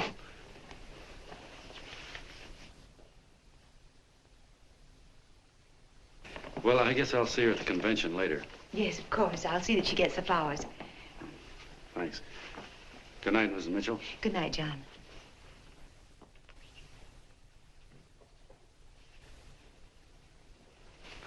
Say, Mrs. Mitchell, I'm kind of glad Anne isn't here. You see, I came over here hoping to see her alone, and kind of hoping I wouldn't, too, you know what I mean? There was something I wanted to talk to her about. But, well, it'll wait, I guess. Good night. Good night, John. Say, look, Mrs. Mitchell, have you ever been married? Oh, I'm sure you have. Gosh, that's pretty silly. I guess you must think I'm kind of batty. Well, I guess I'd better be going at that. John, my husband said, I love you. Will you marry me? You did? What happened? I married him.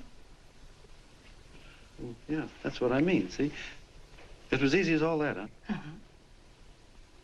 Yeah, but look, Mrs. Mitchell, you know, I love Anne, and it's going to be awfully hard for me to say it because, well, you know, she's so wonderful. And, well, the best I ever was a Bush League pitcher. And, you know, I think she's in love with another man, the one she made up. You know, the real John Doe. Well, that's pretty tough competition. I bet you he'd know how to say it all right.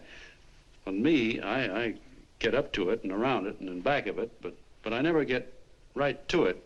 You know what I mean?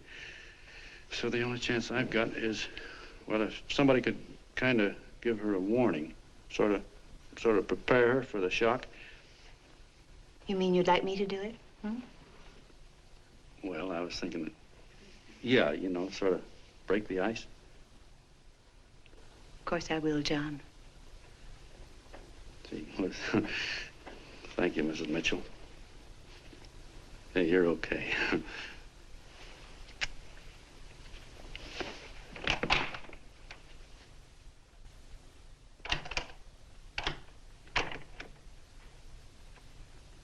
This John Doe meeting is going to be one of the biggest things that ever happened. Why, they're coming from all over. Trains, boxcars, wagons. Look out! Hello, bodyguards. Hey, had your dinner yet? What's that? Oh, that's all right. Well, look, no, go ahead and have your dinner. Wait a minute, John.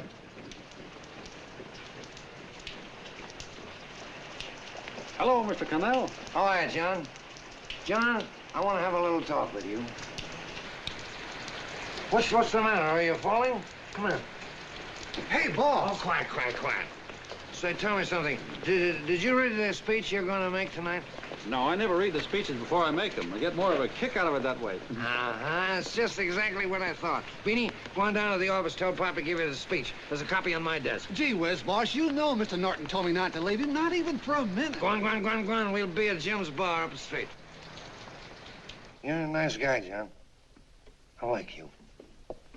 You're gentle. I always like gentle people. Me, I'm hard. Hard and tough. I got a use for hard people. Gotta be gentle to suit me. Like you, for instance.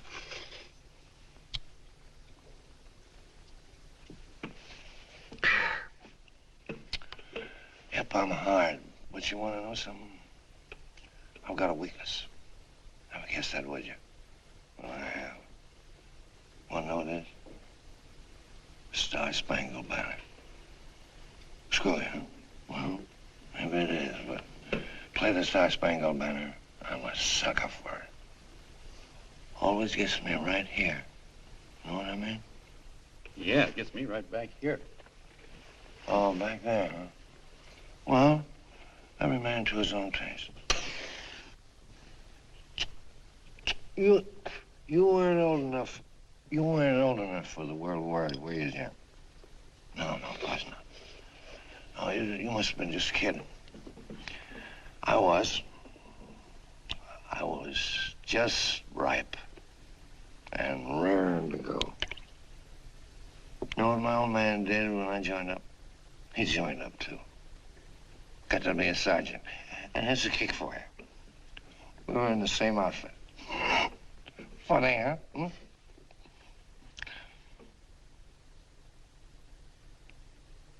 He was killed, John. I saw him get it. I was right there, and I saw it with my own eyes.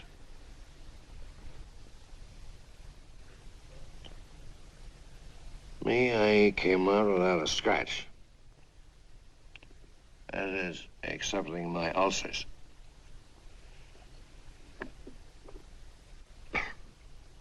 I should be drinking milk, you know. This stuff is poison. Hey, Tubby. Yes, Mr. Connell? What do you say, huh? All right. Yep, I'm a sucker for this country.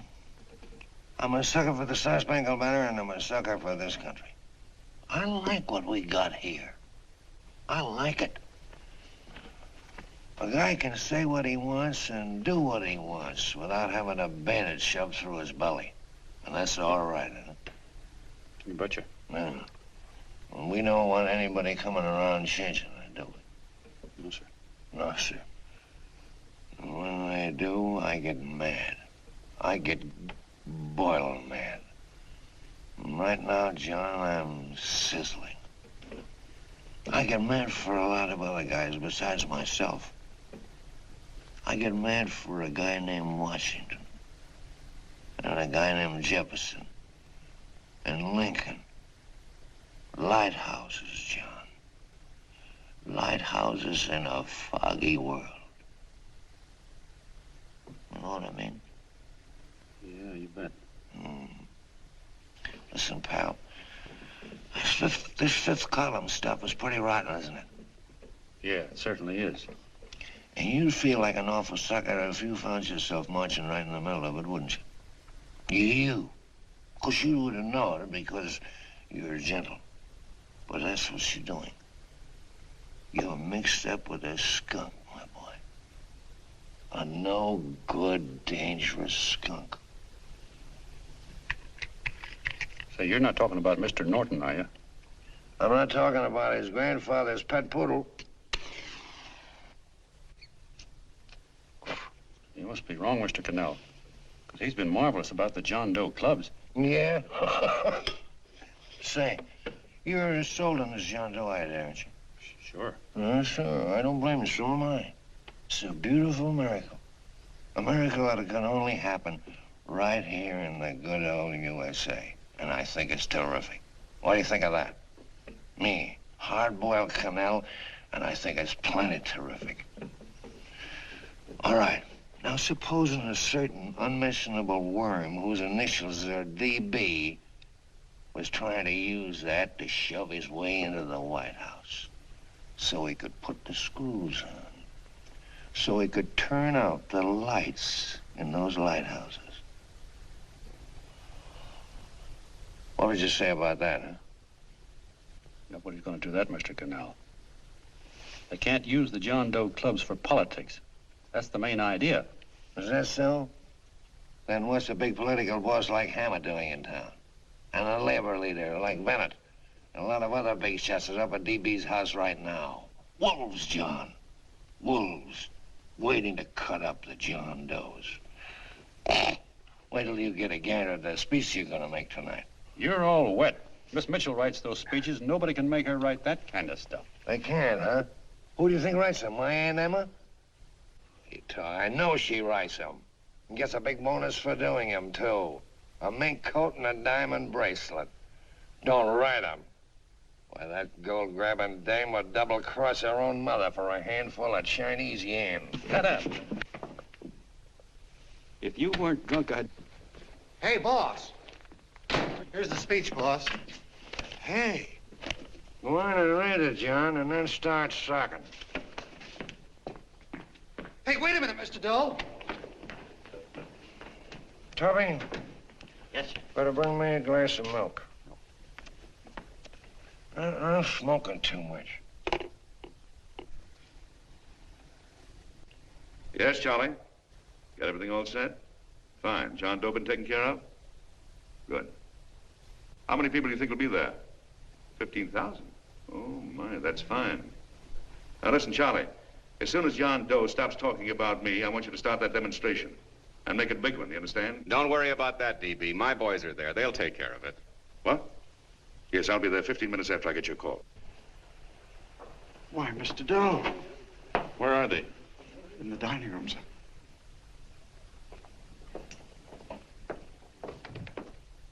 Now, gentlemen, I think we're about ready to throw that great big bombshell. Yeah, well, it's about time.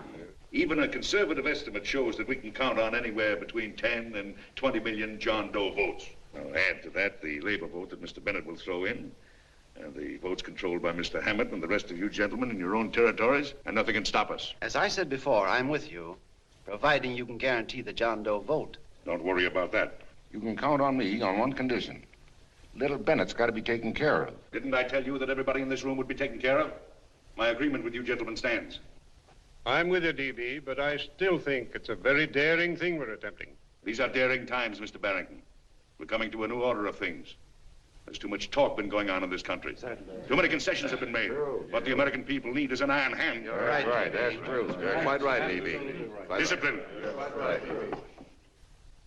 And now, may I offer a little toast to Miss Ann Mitchell, the brilliant and beautiful lady who is responsible for all this. Mr. Norton, I'd like to talk to you alone for a minute. Oh, Miss Mitchell has something to say to us. That's fine.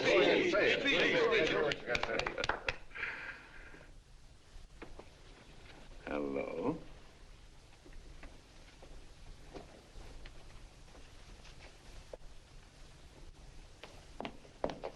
John, I'm so glad to see you. I was terribly worried. Did you write this? Yes, I did, John, but I had no idea what was going on. You didn't? No. That's a swell bracelet you're wearing. John, why aren't you at the convention?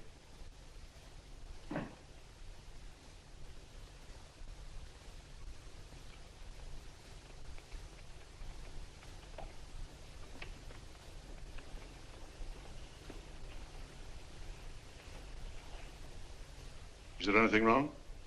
No, nothing's wrong. Everything's fine. So there's going to be a new order of things, huh? Everybody's going to cut himself a nice fat slice of the John Does, eh? You forgot one detail, Mr. Big Shot. You forgot me, the prize stooge of the world. Why, if you or anybody else thinks he's going to use the John Doe clubs for his own rotten purpose, he's going to have to do it over my dead body. Oh, hold on a minute, young man. Hold on. That's rather big talk. I started the John Doe clubs with my money. And I'll decide whether or not they're being properly used. No, you won't. You're through deciding anything. And what's more, I'm going down to that convention and I'm going to tell those people exactly what you and all your fine feathered friends here are trying to cook up for them. And I'm going to say it in my own words this time. Stop it. Stop it. You ruined us, D.B. Wait a minute, fella. My uncle wants to talk to you. Listen to me, my son. Before you lose your head completely, may I remind you that I picked you up out of the gutter and I can throw you right back there again? You've got a nerve accusing people of things. These gentlemen and I know what's best for the John Does of America, regardless of what tramps like you think. Get off that righteous horse of yours and come to your senses. You're the fake. We believe in what we're doing. You're the one that was paid the 30 pieces of silver. Have you forgotten that? Well, I haven't. You're a fake John Doe, and I can prove it. You're the big hero that's supposed to jump off tall buildings and things. Do you remember? What do you suppose your precious John Does will say when they find out that you never had any intention of doing it, that you were being paid to say so? You're lucky they don't run you out of the country.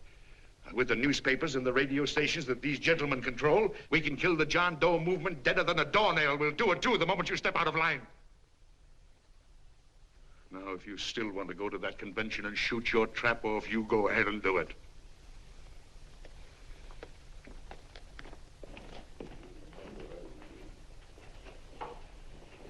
You mean to tell me you try to kill the John Doe movement if you can't use it to get what you want? You bet your bottom dollar we would.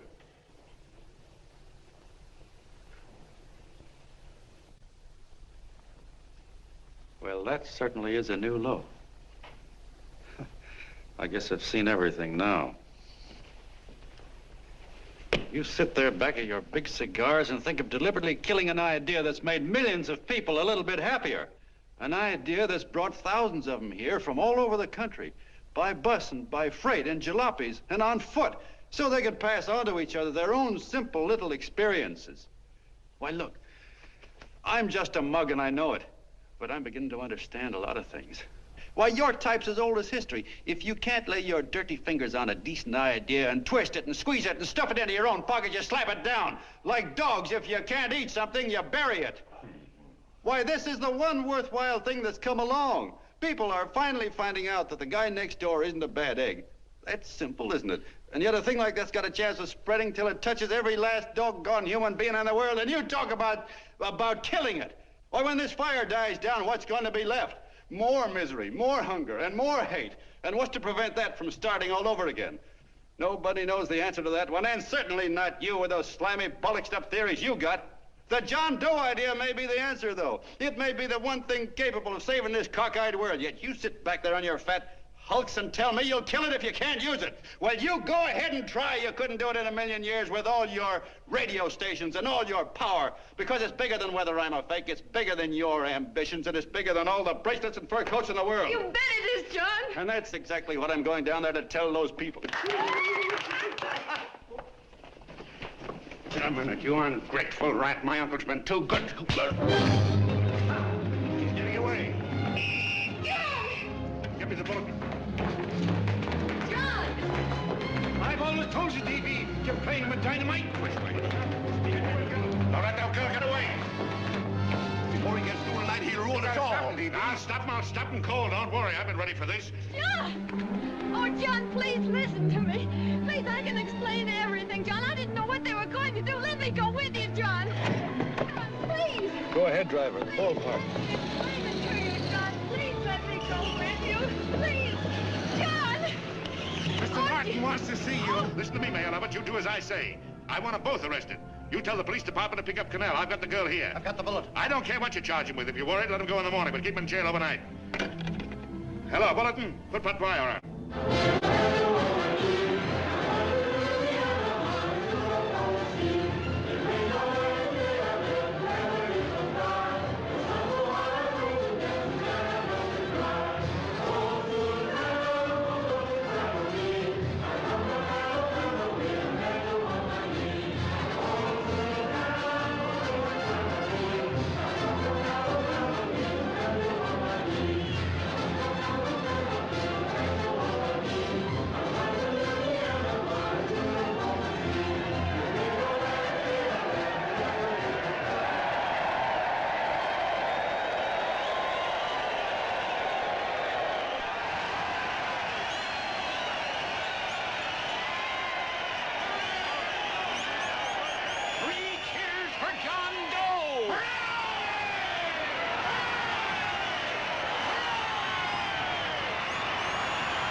Quiet, please.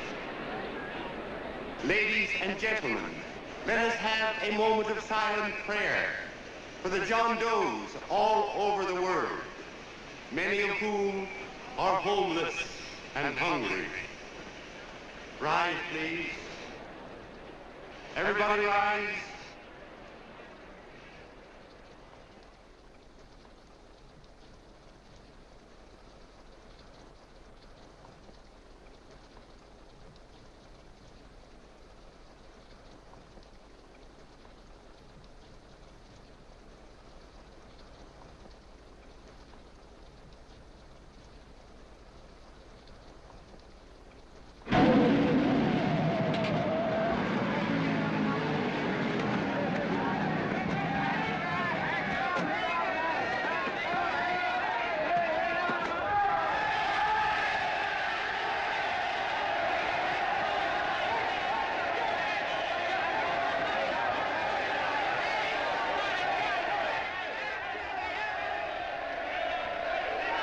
Newsboys. Hundreds of yelling newsboys are swarming into the park like locusts. They're yelling John Doe's a fake. Fake.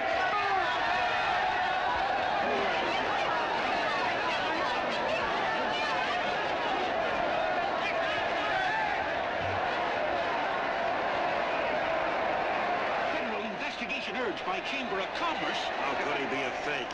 It must be some kind of a gag. A what? A gag. A gag.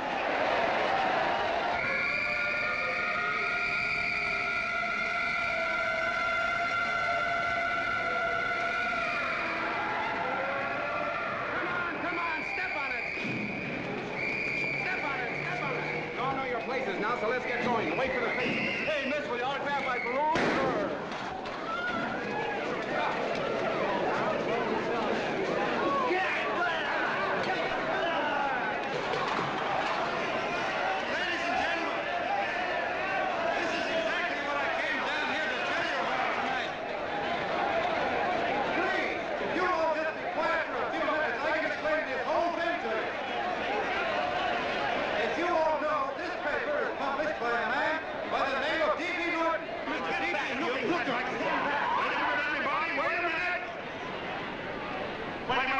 Gentlemen,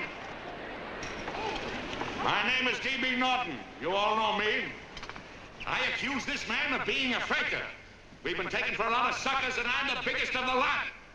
I spent a fortune backing this man in what I believe to be a sincere and worthy cause, just as you all did. And now I find out it's nothing but a cheap racket cooked up by him and two of my employees for the sole purpose of collecting dues from John Does all over the country. That's a lie. It's not a lie. Nickels and dimes to stuff into their own pockets. You can read all about it in the newspapers there. That's a lie. Listen, Don't believe what... This man had no intention of jumping off the top of a building. He was paid to say so. Do you deny that? That's got nothing to do with it. Were you paid for it or weren't you? Yes, I was paid, but there And what about the suicide note? You didn't write that either. What difference Did you write it or didn't you? No, I didn't write it. Now, you bet your life you didn't. You look in your papers, ladies and gentlemen, and you'll find Miss Mitchell's signed confession that she was the one who wrote it. Listen, folks, it's a fact that I didn't write the letter. There, you see, he admits it. You're a fake, John Doe. For what you have done to all these good people, they ought to run you out of the country.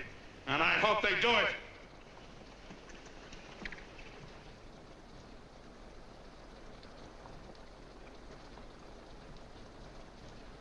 Speak up, John. We believe you.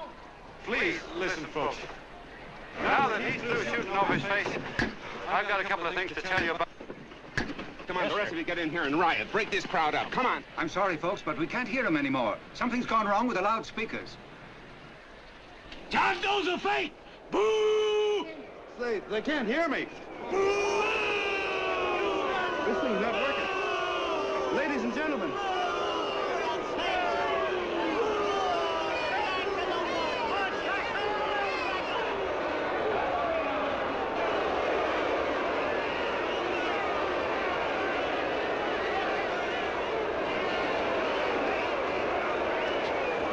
This thing's bigger than whether I'm a fake. Look, Kurt, you believe me, don't you? Sure. I believe you. Walking my legs off, digging up 5,000 signatures for a phony. Well, there you are, Mr. Doe. 5,000 names asking you not to jump off any roof. It makes no difference, Bert. The idea's still good. We don't have to give up our club. Yeah, well, you can have it. They're starting to throw things. Somebody's going to get hurt. I'm afraid it'll be John Doe. Listen to that mob. I'm gonna go to him. All right, lady. Hey, what's your order? Let me go. I want to go to him. Oh, please. Please let me go. They're crucifying him. I can help him. Sorry, sister, we got orders to hold. Orders from who? Can't you see it's a framer? And oh, Mother, they won't let me go. They won't let me go. Listen, folks. You gotta listen to me, everybody. Back to the jungle, you hobo! Just another racket. Stick to your clubs. We've been fed baloney so long, we're getting used to it.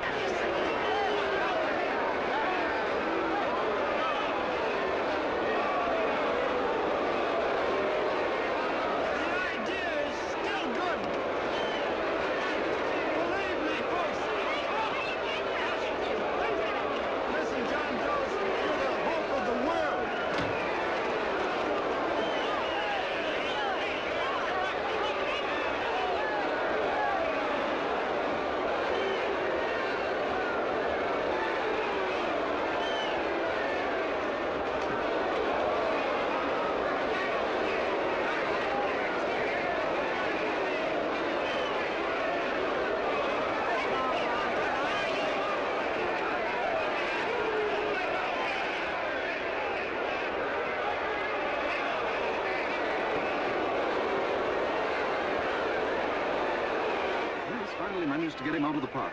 But if that boy isn't hurt, it'll be a miracle. Ladies and gentlemen, this certainly looks like the end of the John Doe movement. Well, boys, you can chalk up another one to the Pontius Pilates.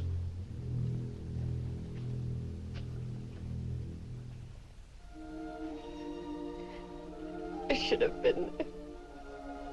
I could have helped him. He was so all alone. A lot of us are going to be mighty ashamed of ourselves after tonight. We certainly didn't give that man much of a chance.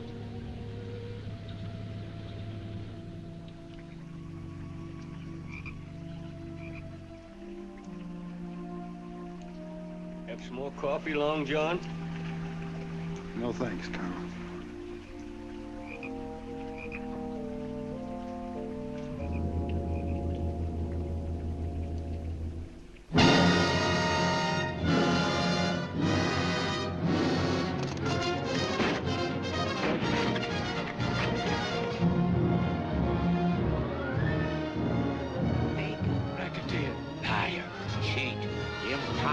Why don't you jump? Christmas Eve at midnight. Bye, Mr. Doe. You're a wonderful man. And God bless you, my boy. Now get in there and catch. You're a fake, John Doe, and I can prove it. You're the big hero who's supposed to jump off tall buildings and things. Do you remember? What do you suppose your precious John Does will say when they find out that you never had any intention of doing it, that you were being paid to say so? Christmas Eve at midnight.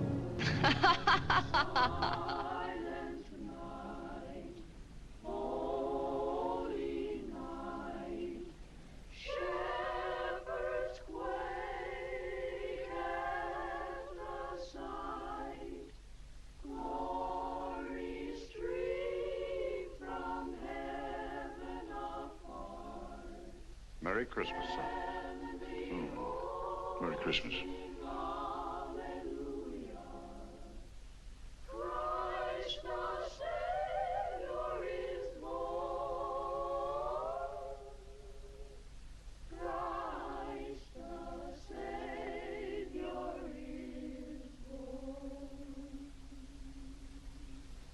Thank you, sir.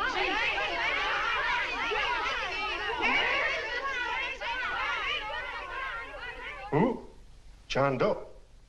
Is that screwball still around? Dame's been calling all day. Sure, I know. Yeah, at midnight, huh? Okay, lady. We'll have the place surrounded with nets. They're laughing at me.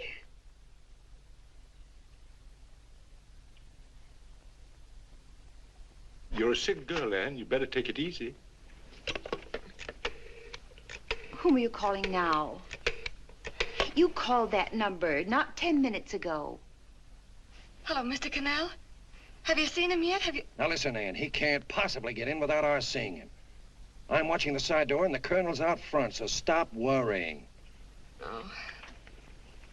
Thank you.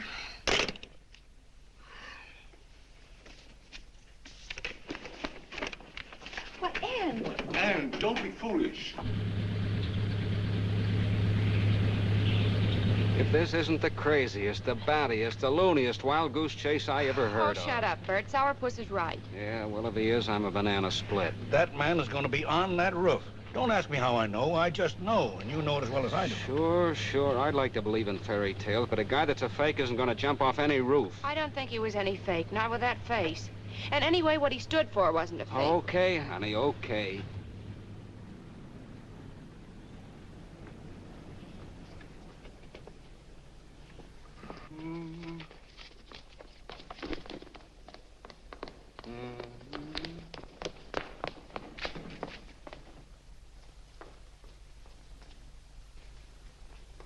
Elevators ain't running. Colonel, You shouldn't have got out of bed, miss. has he been here? No. Have you seen him? I ain't seen him for a week. Where's Cannell? He's watching the other door. Oh, gee, you're swell. Oh. No sense in going up there. I've been here for hours. He ain't here. Let me go, will you? Now that's crazy. It's 14 floors.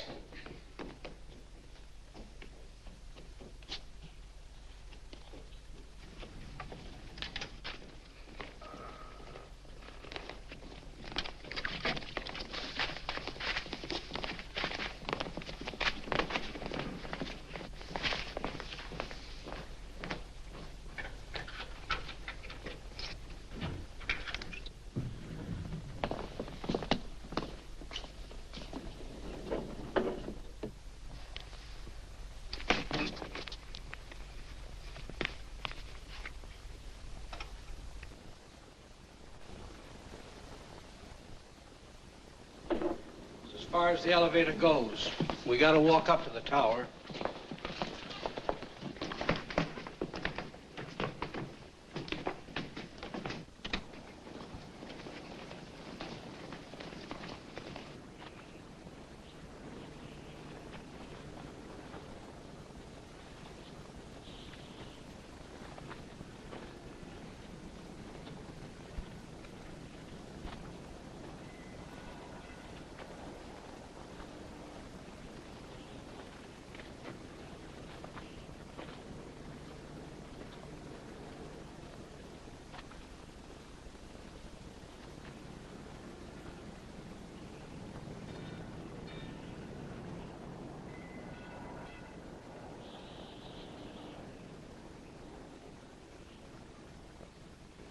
That tramp was probably full of Christmas cheer and asleep in some flop house.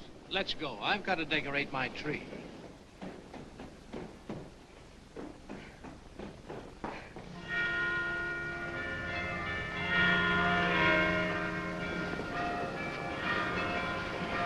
Well, I give up. I don't know what gave us the idea that we need attempt anything like this. I guess you're right. I'm afraid the joke's on us. Let's go. I hope nobody finds out we've been here.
I wouldn't do that if I were you, John.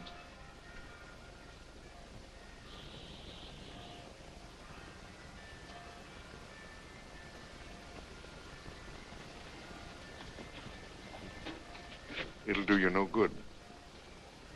The mayor has policemen downstairs with instructions to remove all marks of identification you may have on your person. You'll be buried in Potter's Field and you will have accomplished nothing.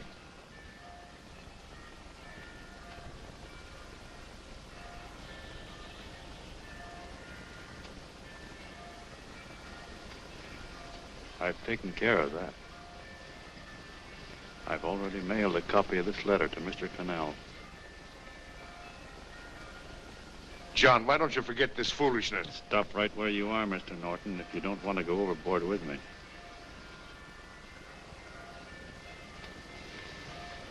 I'm glad you gentlemen are here.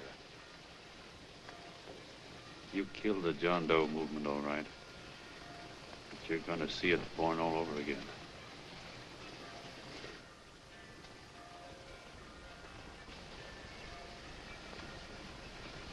Now take a good look, Mr. Norton.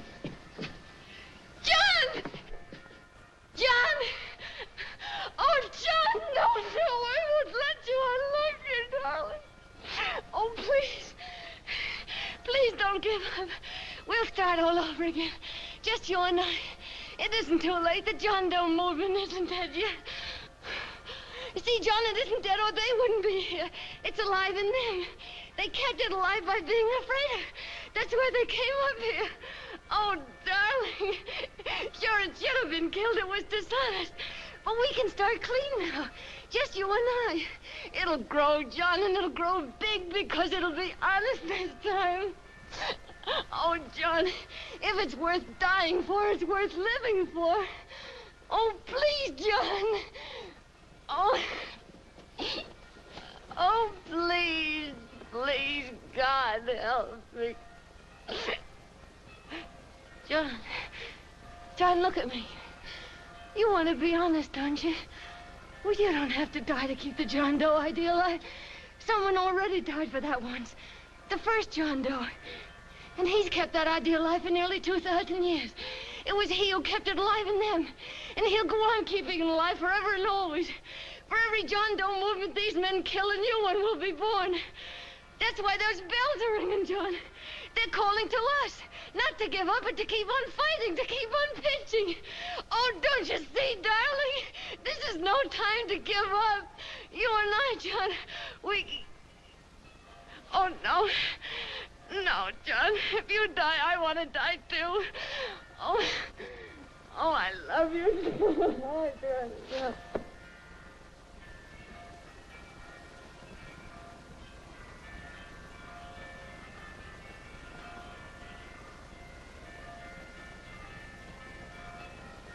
Mr. Doe, you don't have to. We're with you, Mr. Doe. We just lost our heads and acted like a mob. What Bert's trying to say is that we need you, Mr. Doe. There were a lot of us that didn't believe what that man said. We were going to start up our John Doe Club again, whether we saw you or not, weren't we, Bert? And there were a lot of others that were going to do the same thing. Well, Mr. Sourpuss even got a letter from his cousin in Toledo. I got it right here, Mr. Doe. Only it'd be a lot easier with you. Please. Please come with us, Mr. Doe.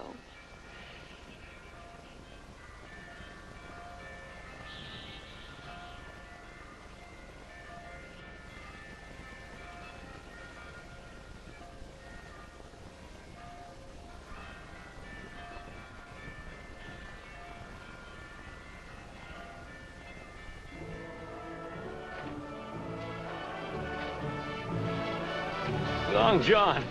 Mr. Doe. Here, we'll help you with it. She'll be all right. Mr. Doe, take her right down to the car.